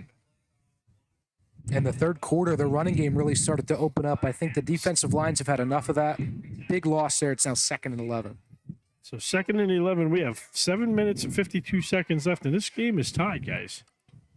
Nye is back to pass. Just a little quick hitch. Tolkowski of Southern Columbia. And what happened to that in the third quarter? They were killing them. Both teams killing them with the little hitch, little curl route. They go back to it again, 8-9 yards. From the All-Star games I've seen, we've had some close, dramatic finishes. The PSFCA All-Star game, the small school game, came down to a run at the 1-yard line that fell short. And then at the Unico game 2 weeks ago, it wasn't necessarily a close game, but it was a big finish. It was just a 70-yard bomb to cap off the win. So Brett Nye is back to pass. It is batted away, but then he bats it back up in the air, and it's caught by a lineman. So did he get the first down off of that? It was Brett Nye's pass was deflected at the line of scrimmage. Brett Nye then tipped it up. It was tipped in the air multiple times for a lineman caught it. And his forward progress might have gone him across the first down mark, but I don't think so. I think Nye ended up with the ball on that. What a wacky almost a disaster tipping the ball upwards, but they dodge a bullet there. 4th and 1, and it looks like the offense is staying back on the field. Brett Nye's a big guy. Maybe just go up a quick QB sneak with him up. This is big. 6:30 left and going. Tied at 7. I think 4th with the and 1. lack of offense, they're more keen to go for it here. And Nye is going to keep it, but he doesn't get it. Brett Nye is short of the second effort. He gets it up. He looks to appear to got it on the second effort, but we will go to the officials. Officials will talk this one over, and regardless of the decision, one side's going to be disappointed. And he got it. What a second effort by Shamokin's Brett Nye. Reached that ball out and just got it across as his knee hit the ground. Smart play by Brett Nye because, obviously your QB sneak, you're going straight up the middle, but time and time again now as just kind of football adapts as a whole, you see the quarterback, this QB sneak's not just up the middle anymore. They start to go to the right-hand side, and that's what he did after he kind of realized the middle wasn't open, slipped to the right, and that big body powered his way through. Crucial first down for Brett Nye in this South squad. Nye is back to pass. Has time, airing it out. Downfield's got him in wide open. It's Nick Rice of Shamokin, but it bounces in and out of his hands in coverage there. For the North was number 21, Matt Matchman, of Athens. I think that was a case of he saw him too late. Matt Matchmer of Athens, was in coverage there. At 74 tackles and 4 interceptions was in coverage there.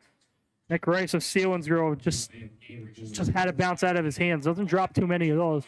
Great protection, though, by the South. Gave Brett Nye a lot of time to throw.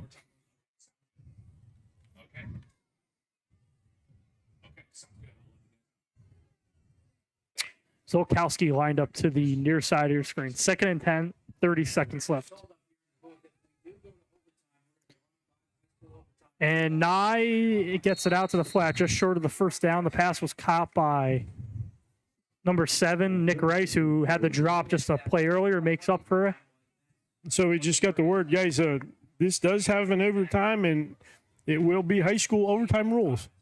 That's how it should be. Nobody wants to go out to an all-star game and end in a tie. So all these players on the field, all the fans here today, they want to see a winner and a loser at the end of this. The only difference is they go for 2 instead of kicking a field goal. So 5 minutes here and counting. Tied at 7. 3rd and 2. Schaefer's the back. Pearson's lined up to the near side of your screen. It's going to be quick out route, low throw, but Pearson caught it in a first down. What a catch from Carson Pearson. Low ball by Brett Nye, and this is gotta imagine Lafayette is happy to bring this kid in because he is just a special player, a special talent, and just what a career at Danville. I don't know if it's too early to think, but I think White is thinking about wasting this clock down. There's 4.5 minutes left, going in and scoring late to put it away. So let's see what the South has to go with on offense. Nye is going to just hand this off to Schaefer, who's initially tackled by number 72. Austin Bowers of South Williamsport, I believe, made the tackle. First time we've called his name called tonight. 2nd and 9. Folks, we want to apologize for the quality of the stream right now. We had a little problem during halftime, and our stream has seemed to have lost some signal. So we want to apologize for that, but we're just glad we're still online. Pearson in motion. Nye back to pass. Just has Pearson wide open on the flat. Beautiful one-handed grab. Makes Cooper Peacock miss. I was just going to say, it worked in the first half. I'd like to see South go back to the motion with Carson Pearson. They do it right there, and it works. They pick up a decent amount of yards. It's going to be 3rd and manageable. 3rd and 2 on the reception by Pearson. Pearson now, I believe, is either at or over 10 receptions on the day. It's something he's used to. Obviously, he had 52 at Danville last year. 18 seconds left on the play clock as it's winding down. 3:42 left, tied at 7 here. Pearson is lined up to the near side of your screen with Ryder Zolkowski of Shamokin. Sajak of Columbia Montour Votek is the back. I think he had enough for the first down. It does look like he did get the first down. So a couple of the Columbian Montour. They're giving it to him. Yep, they are giving it to him. So a couple of the Columbian Montour Votek guys have made some big plays. Shane Thomason with the interception. That's a crucial 3rd down pickup there for Toby Zajac. And quickly, the clock keeps ticking. We're down to just over 3 minutes left it is getting down to the nitty-gritty. Pearson and Zolkowski are lined up to the near side of the screen. Zajac is once again the back. Goes back to Zajac, and he is tackled immediately. Number 15 on the initial tackle, David Boring of Loyola Sock.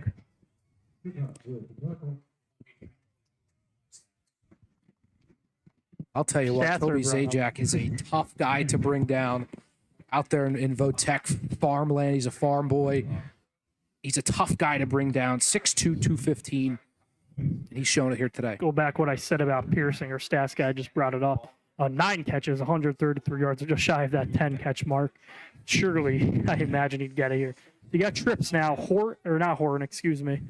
Zolkowski and Pearson are in it with shot, and it's going to go in the flat. There's catch number 10.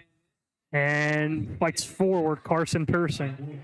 And you know what? One thing, too, I want to say about Carson Pearson, not just how good of a football player is, you got to have the respect for him because he's committed to a Division I school. He's committed to Lafayette, and he's out here playing in this game.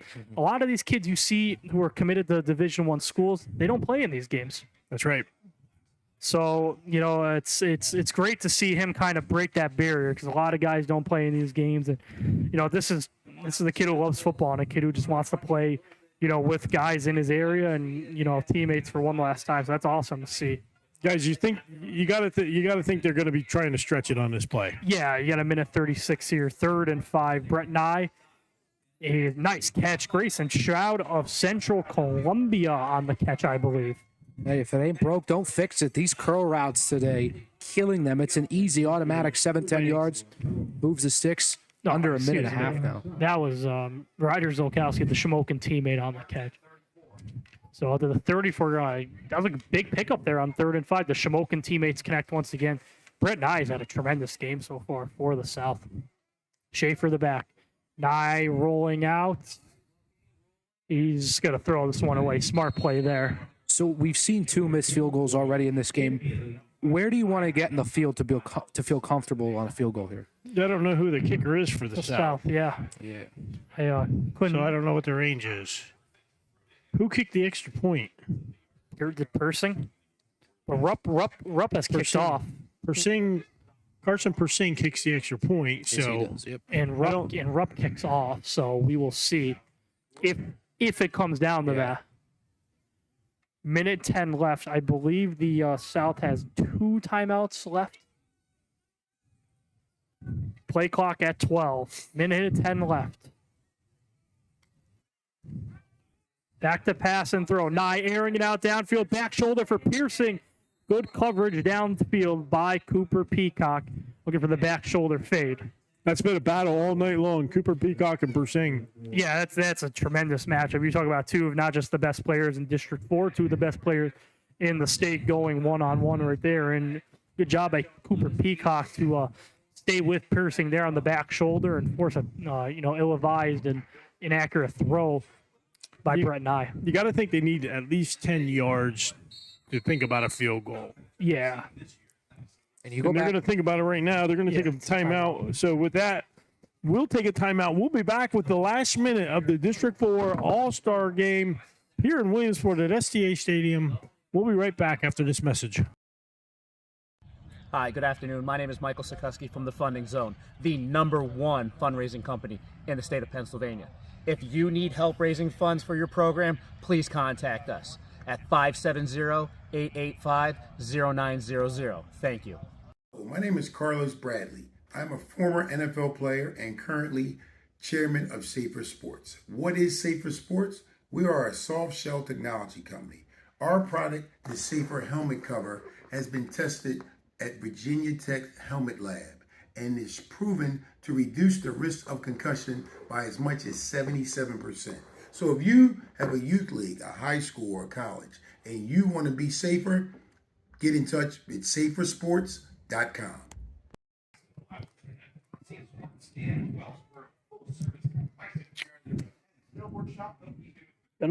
Minute 5 here in the 4th quarter remaining. Back here at STA Stadium at Williamsport High School, live on YouTube, presented by PAFootballNews.com.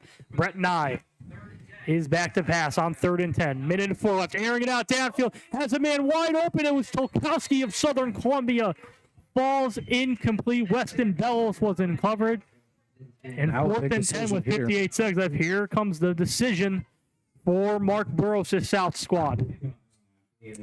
Gotta I imagine. do not think they have a 52-yard leg. I wouldn't say so either, because if you had a 52-yard leg, I think the individuals in this box would know. So, comes down to crunch time here. 58 seconds left, 4th and 10. At Tolkowski of Southern Columbia Open.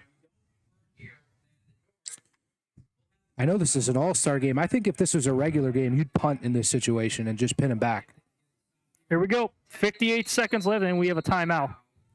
So the South, I believe, will take their final timeout, I believe. Last play there, Tolkowski was open, kind of went down the seam. Bellis was a little late in coverage, but the throw just didn't make it there. The North has 2 timeouts. 2, excuse me. If they get the ball left with 2 timeouts, they have 2 timeouts and a peacock. Yeah. Well, they have, even though Breck Miller's missed, they have 2 timeouts and Breck Miller. And like I said, apparently per Max Prep stats, his long was 60.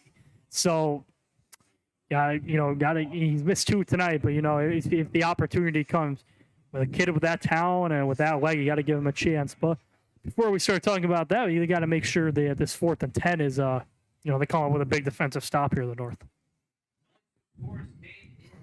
And I imagine, for Mark Burrows, you're going to see something like we've seen all game. You're going to see some sort of inner crossing, and eventually probably that wheel route will end up going to Carson Pearson. And you'll probably have that, and then you'll probably have a deep post out in the middle, maybe by Zolkowski or maybe by Ogzowski of Southern Columbia. So we'll see what Mark Burrows has on offense here. 4th and 10, 58 seconds left. Tied game here at 7 at STA Stadium at Williamsport High School. Here we go. Tolkowski will be lined up to the near side of your screen. Schaefer is the back. Pearson, Nick Rice, and Zolkowski are the 3 wide receivers lined up to the far side of your screen. 4th and 10, last play. He's going to air it out downfield. Over the middle of the field, was looking for Nick Rice, but it was incomplete. Weston Bellis was the safety in coverage. The initial coverage was by number 23. Hayden Ward of Canton. And they had guys down the field these last few plays. The ball is just a little bit overthrown on that one. And now we saw it at the end of the first half. The possession flips hands. Now Team North is in the driver's seat. Big, great, tough throw for neither, though, just because of how good in coverage what the 2 Canton guys were. Weston Bell was playing safety, had the backside help, and great coverage from Hayden Ward of Canton. Linebacker stuck with the kind of slant right across the middle. That was Nick Rice of Selinsgrove. So here we go. They have a kicker who has missed 2. 54 seconds left, 2 timeouts left for the North. You think they need? I think they'd be comfortable getting 36 yards here, up to the 30-yard line. Bellows is the quarterback. Nasir Hennigan the running back. Bellows is back to pass. He's just going to have Nasir Hennigan in the middle of the field. He had him on the wheel route, or the Texas route, or angle route, whatever one you want to call it. Kind of seemed like it developed a little late, though. Yeah, broke out of the seam. Had a little pocket to fit it in there. Boy, if he waited another second to throw the ball, I think he had him. Yeah, it was almost, he kind of was an option route in a sense. It was kind of where the defensive backs either going to play the wheel route, jump outside to the wheel, or if he was going to play inside for that angle route, and the defensive back played outside, and he just caught in for the angle route. So a little misthrow there, but it's okay. 48 seconds left here. Bellows is back to pass. He's going to air it out downfield for Peacock. It is incomplete. Good coverage downfield by Central Columbia's Grayson Shoud and Southern Columbia's Jacob Tagzowski. Pokleski, excuse me. I hate to mention it again, but South could still get the ball back to end this game. It's 3rd and 10. If they can force an incompletion, they're going to have a little bit of change left. I think if you're the North, you're punting. You have to. Yeah, you can't go for it. And give so some good coverage downfield there by Southern Columbia's Tolkowski. Great football player. Just obviously for the legendary program they have up there. So here we go. 42 seconds left. And he's going to keep. Bellows is keep. He breaks one tackle, but is tackled down. So the North is going to call a timeout more than likely. Not the North. They don't have any. Yeah, they don't have any. Or they want to call a timeout. Excuse me. I wasn't meaning to say the South. I don't think the South wants to give them timeout. Yeah, nah. It looks Maybe overtime's going to happen here. Looks like we're going into overtime. Yeah. This is pretty much my first All-Star game overtime. Yeah, I've never I've never been a to part an of overtime All-Star game. I've had dramatic finish in All-Star games. Well, we do have a know what? timeout here. We have a timeout. Oh, 4 seconds they left. took a timeout with 4 seconds left. Well, So there'll be no. Yeah, you'll see no. You'll. I mean, if I'm the North team here, You just gotta run it out. Play safe. I would. It's an All-Star game. I'd take a shot down the field. What's the worst that can happen? That's right. There are no playoff points. Mm-hmm.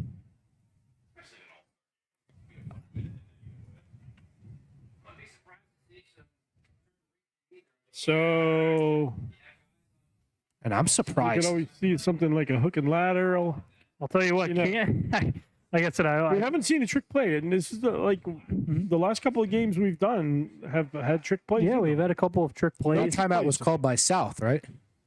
That timeout was called by the North. Okay. Well, I remember Canton in that 2021 playoff game against Old Forge. They ran a hook and ladder, but there was too many men in the backfield, so the flag was called. But it was one of the craziest plays I've ever seen, whether it counted or not. Got to The go execution 64 was yards. Crazy.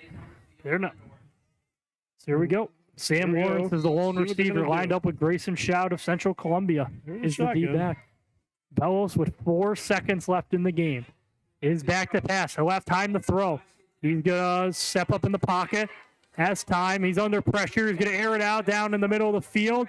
It is knocked away. Jake Tolkowski of Southern Columbia waves his arm into the air, says no, and we are heading into overtime here at STA Stadium at Williamsport, tied at 7. Overtime is next. Ladies and gentlemen, we're going to bring you the conclusion of this exciting game right after a few words from our sponsors.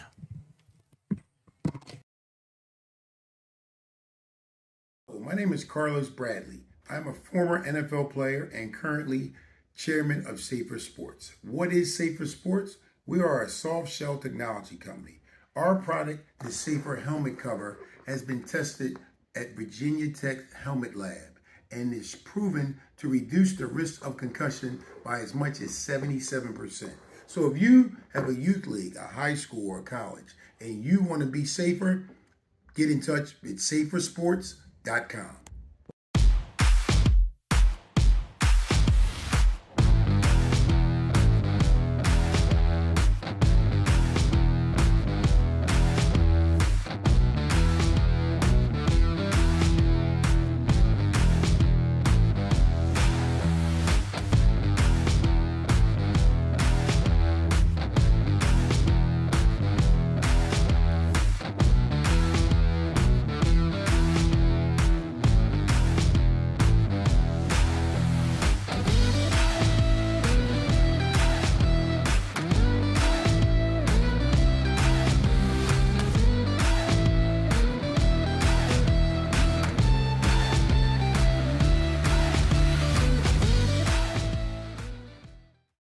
Yeah, go route. It's been phenomenal. I think just the ability when you got guys from all over the state and everyone's got things going on and trying to get organized in practice.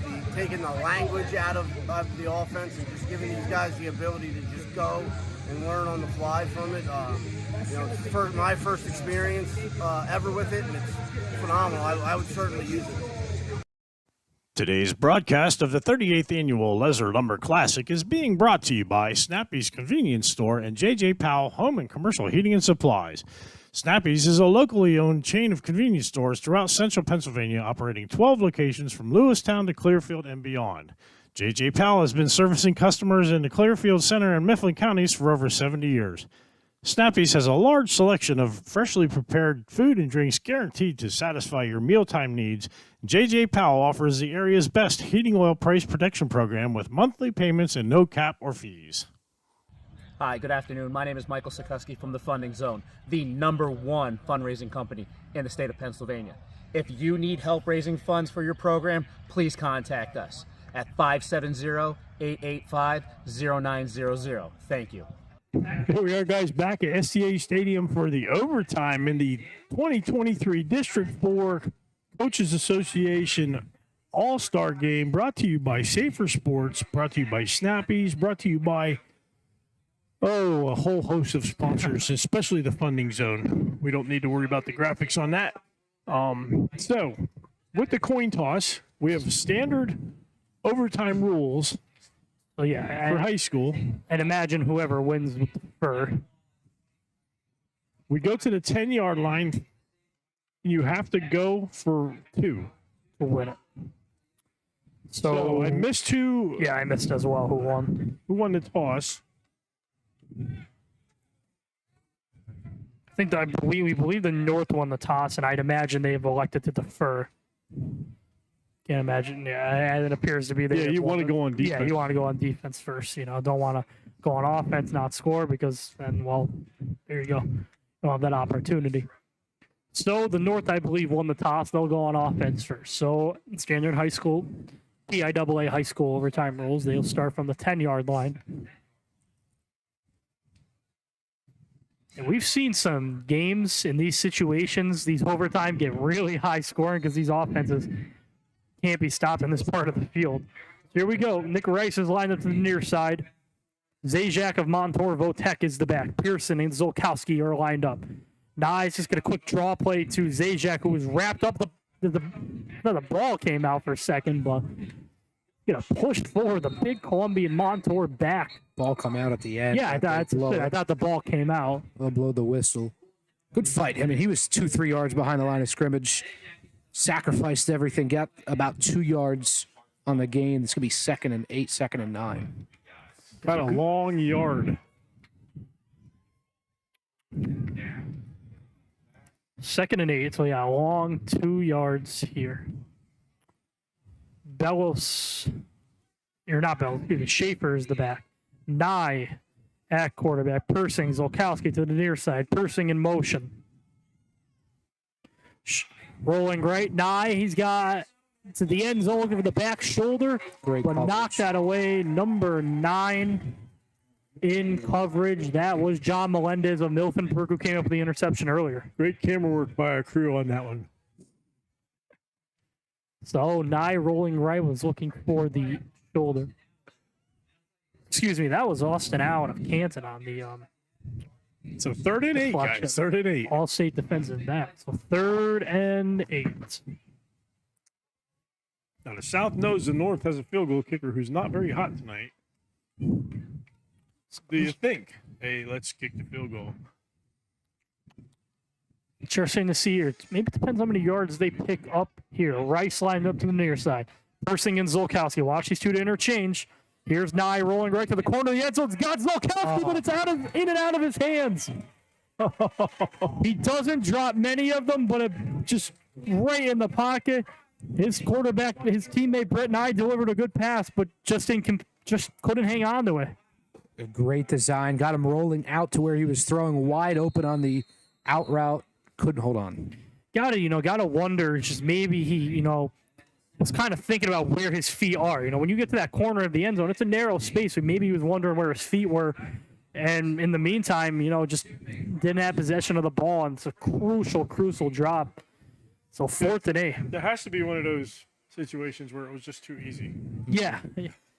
And, but like I said, I think a big part plays of where you are in that corner of the end zone. It's just a narrow space. You got to make sure, in high school too, you got to make sure you get 2 feet down. So maybe wondering where his feet were and just couldn't hang on to it. And Zolkowski's made some great catches in this game today. So just an uncharacteristic drop there. So now, the South and Mark Burrows has his work cut out. 4th and 8. I'm grateful that the rain dissipated before the game started. Yeah, it was pretty much a downpour earlier, but as the game started, it's kind of the storm kind of passed us by. Okay, here we go, guys. 4th down.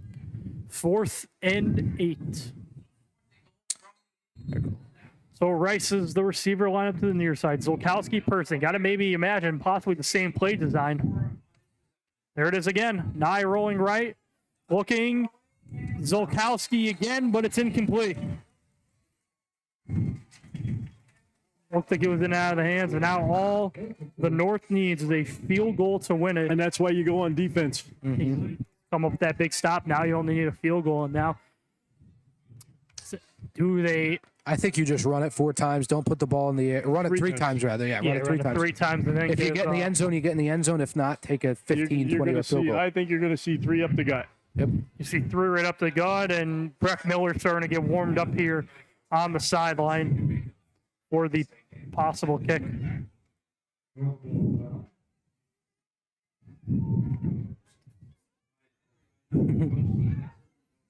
So Hennigan is the back.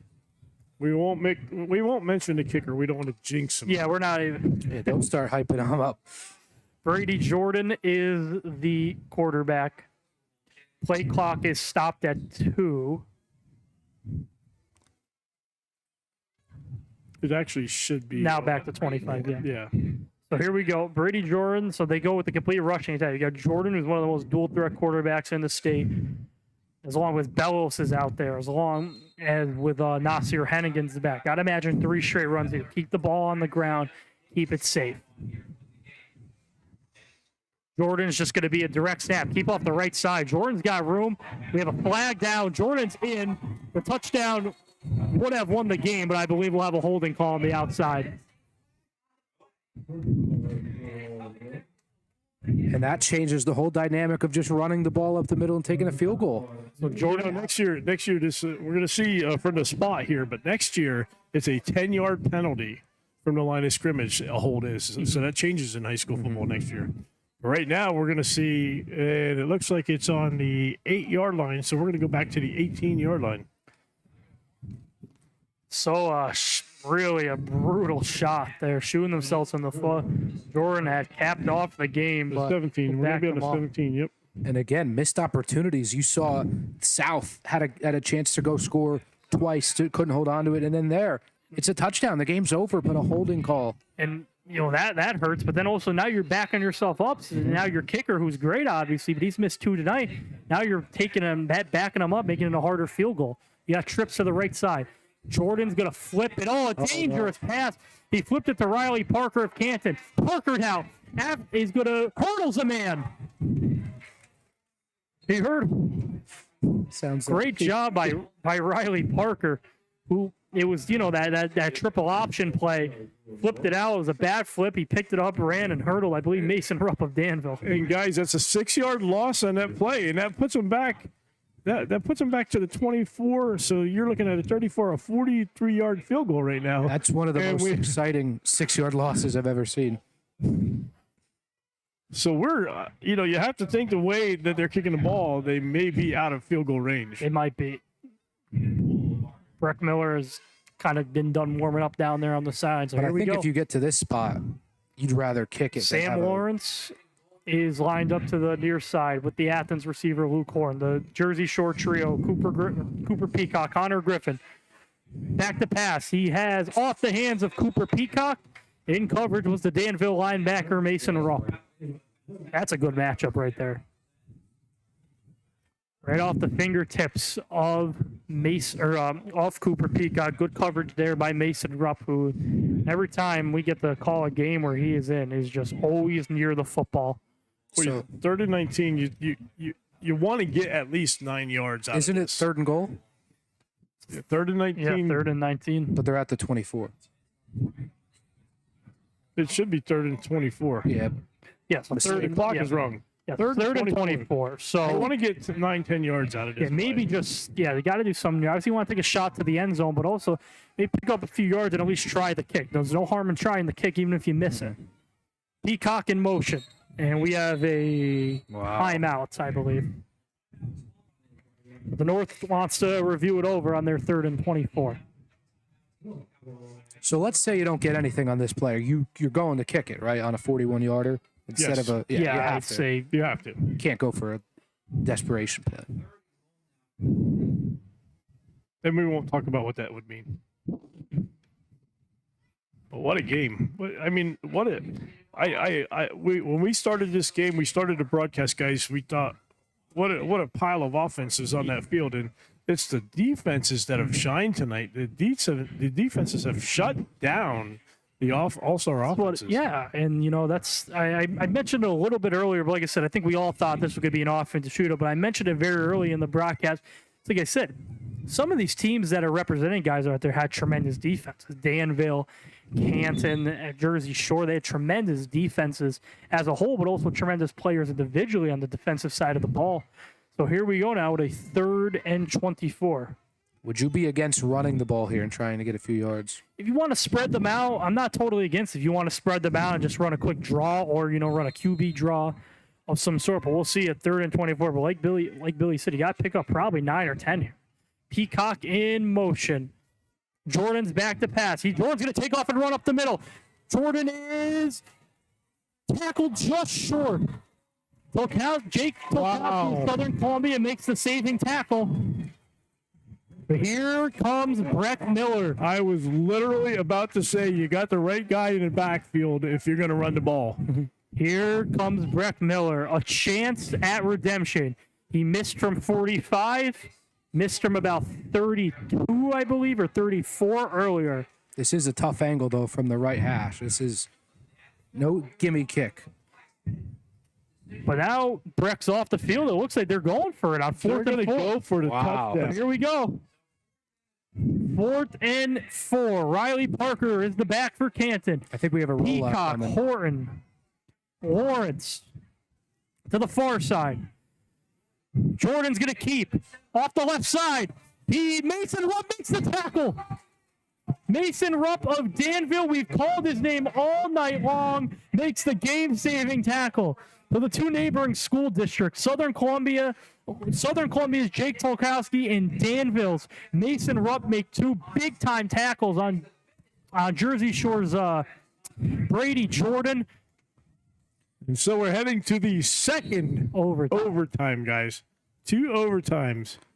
I'm kind of confused on the call on that one. Yeah, I get Breck Miller has missed a few kicks, but I mean, that's a 20-yard field goal, and you decide to go run your quarterback running out to the left side. He's a fast guy, but that's a questionable call. Mason Rupp of Danville. And in the other all-star game tonight, guys, the North out in District 10 defeated the South by the same score that the South defeated the North in this game last year, 36-0. Our Shane Lux had that game. Oh, we picked the right game. Oh, no, we're not done here, are we? Oh, we can't. Oh, I don't know how the sidelines are going back. You'd hate to see this end in a tie. I mean, because this has been a fantastic game, and to not say anyone's a winner in this one is... Coaches are talking. No way the players could be in favor of a tie here. I'd love to... I think everybody, as the players, the fans in attendance, would love to see this go to another overtime. You don't want to see this end in a tie. It looks like they're going back to the sideline, so it looks like possibly we do have another overtime, hopefully.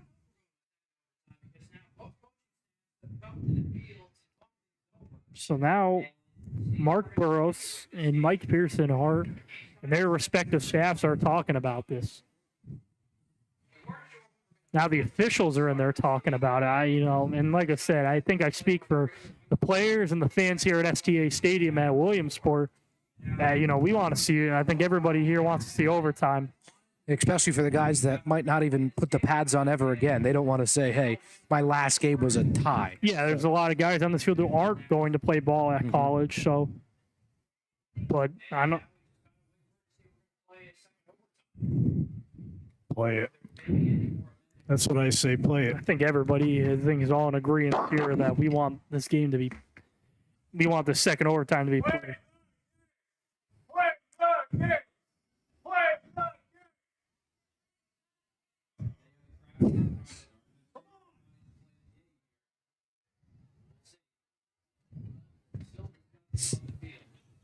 Our crazy camera. There was a crazy fan down there. Yeah. He's. Somebody better get a hold of him. Officials are back out there. I believe it looks like we're going to a second overtime. We're going out for another game overtime, guys. That crazy fan influenced them.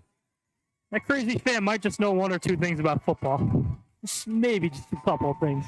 The second overtime here, so I believe the North's going to start with the ball, and that's great to see. As everybody has said in this press box, I'm sure people have said down in the bleachers, and I'm sure what's been said in the side, nobody wants to see this game end in a tie. But what a play! That last play by Mason Rupp, and just every time we have a chance to talk about this kid, he lives up to the expectations. I mean, he is just truly one of the best players in the state.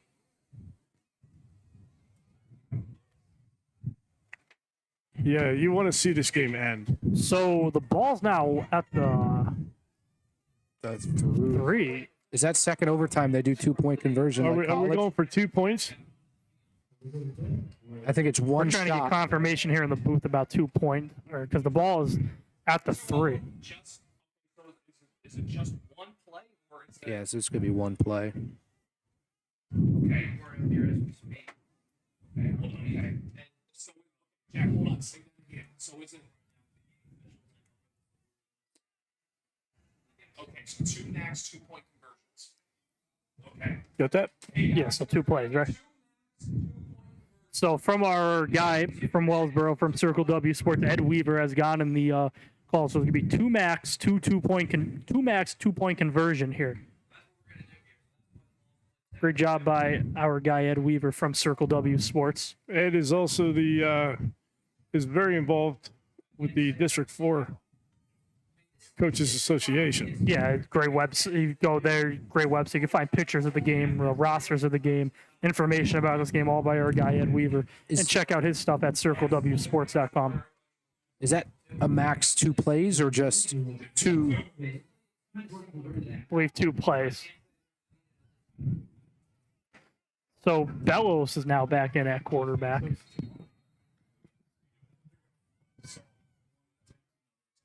So they're going to flip. So after this, we're going for 2-point plays. So Bellows is back to pass, has Peacock. He pump fakes, takes up off the middle, and runs, and he is waiting for the official signal on the field. He's short. He's short. He didn't get in. He is short. He stopped him. So the South stops him and now has a chance to win it. What a defensive play by the South. They didn't see who initially got in on the tackle, but it was imagine one of the linebackers. Wow. What a play by the South. You just run it up the middle here and end the game, or do you try to throw it, put it in the air?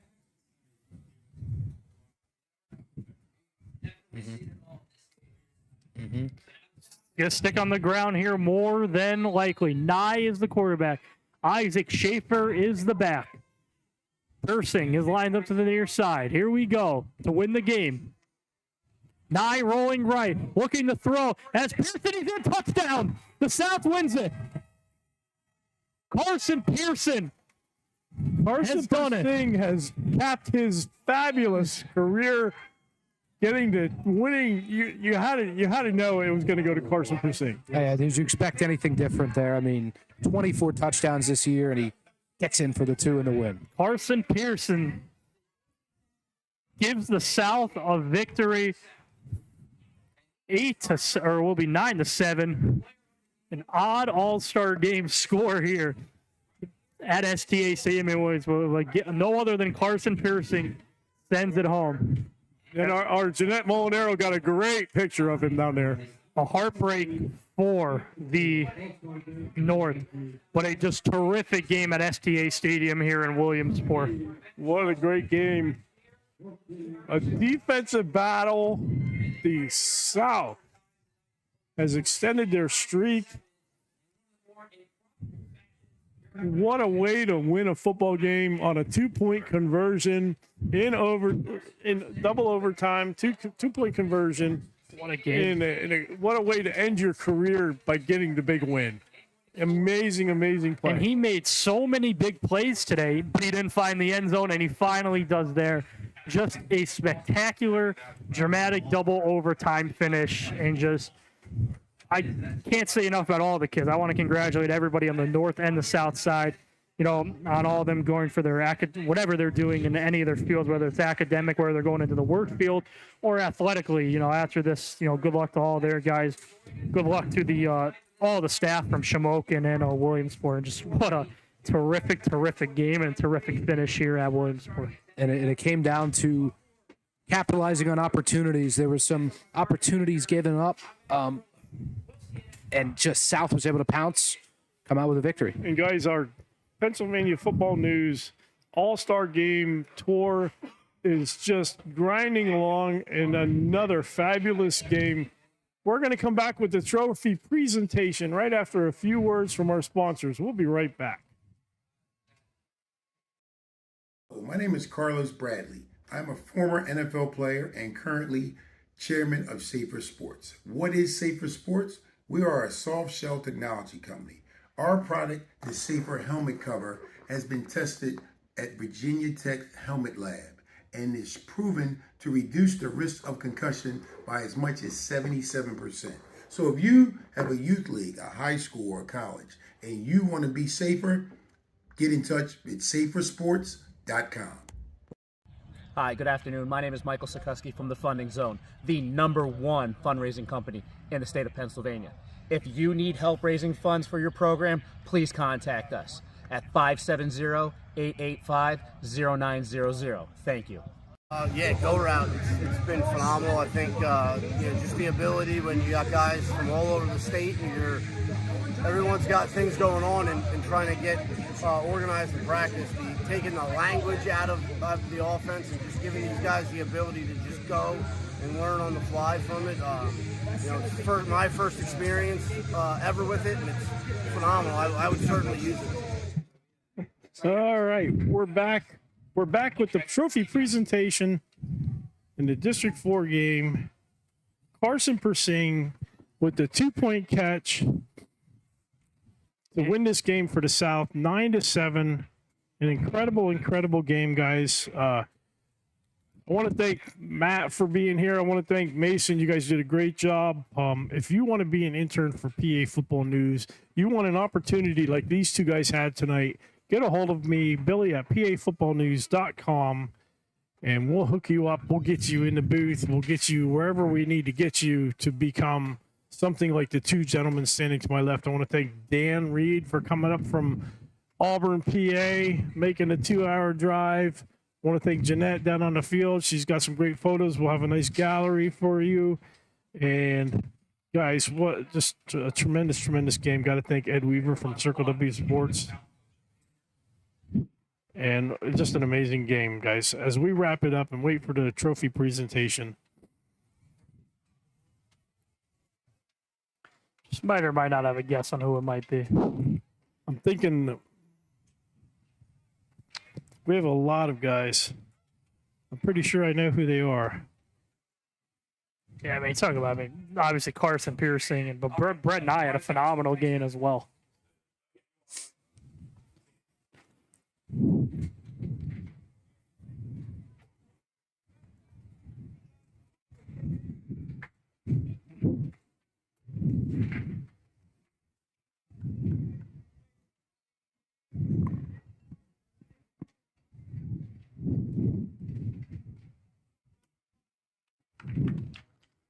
Big round of applause for everybody. Just a tremendous game.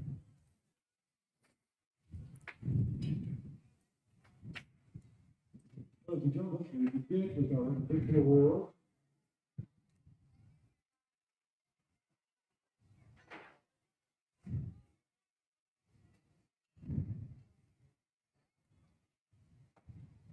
North offensive player, Cooper Peacock. Cooper Peacock for the North offensive player of the game. Great game at the receiving touchdown. Just a great game overall for the Jersey Shore product. 4 catches, 122 yards, and a touchdown for Cooper Peacock. The North defensive player, Corbin Fry. Corbin Fry, who had that big-time interception over the middle of the field. Defensive player, Lucas Whitaker. Lucas Whitaker of the South of Milfenburg. And offensive player of Shamokin's Brett Nye, who played a terrific game. The North to Weston Bellows and Riley Parker. Bustin Bellows and Riley Parker, the Canton teammates. Mason Rupp and Stephen Miller. Mason Rupp of Danville. The MVP, Carson Persing. Carson Persing gets the MVP. And no shocker, just another piece of hardware added to the trophy room at home, and just tremendous game.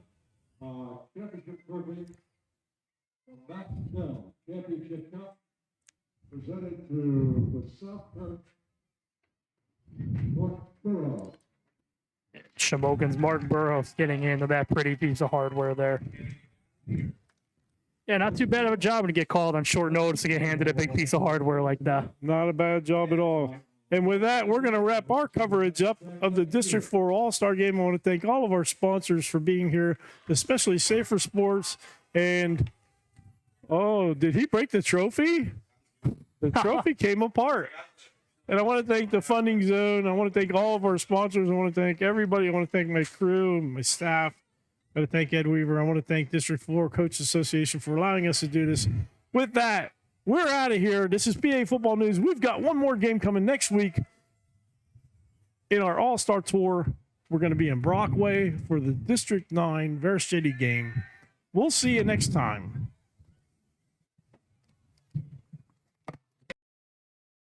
Today's broadcast of the 38th Annual Leisure Lumber Classic is being brought to you by Snappy's Convenience Store and J.J. Powell Home and Commercial Heating and Supplies. Snappy's is a locally owned chain of convenience stores throughout central Pennsylvania, operating 12 locations from Lewistown to Clearfield and beyond. J.J. Powell has been servicing customers in the Clearfield Center and Mifflin counties for over 70 years. Snappy's has a large selection of freshly prepared food and drinks guaranteed to satisfy your mealtime needs. J.J. Powell offers the area's best heating oil price protection program with monthly payments and no cap or fees. My name is Carlos Bradley. I'm a former NFL player and currently chairman of Safer Sports. What is Safer Sports? We are a soft shell technology company. Our product, the Safer Helmet Cover, has been tested at Virginia Tech Helmet Lab and is proven to reduce the risk of concussion by as much as 77%. So if you have a youth league, a high school or a college, and you want to be safer, get in touch with safersports.com.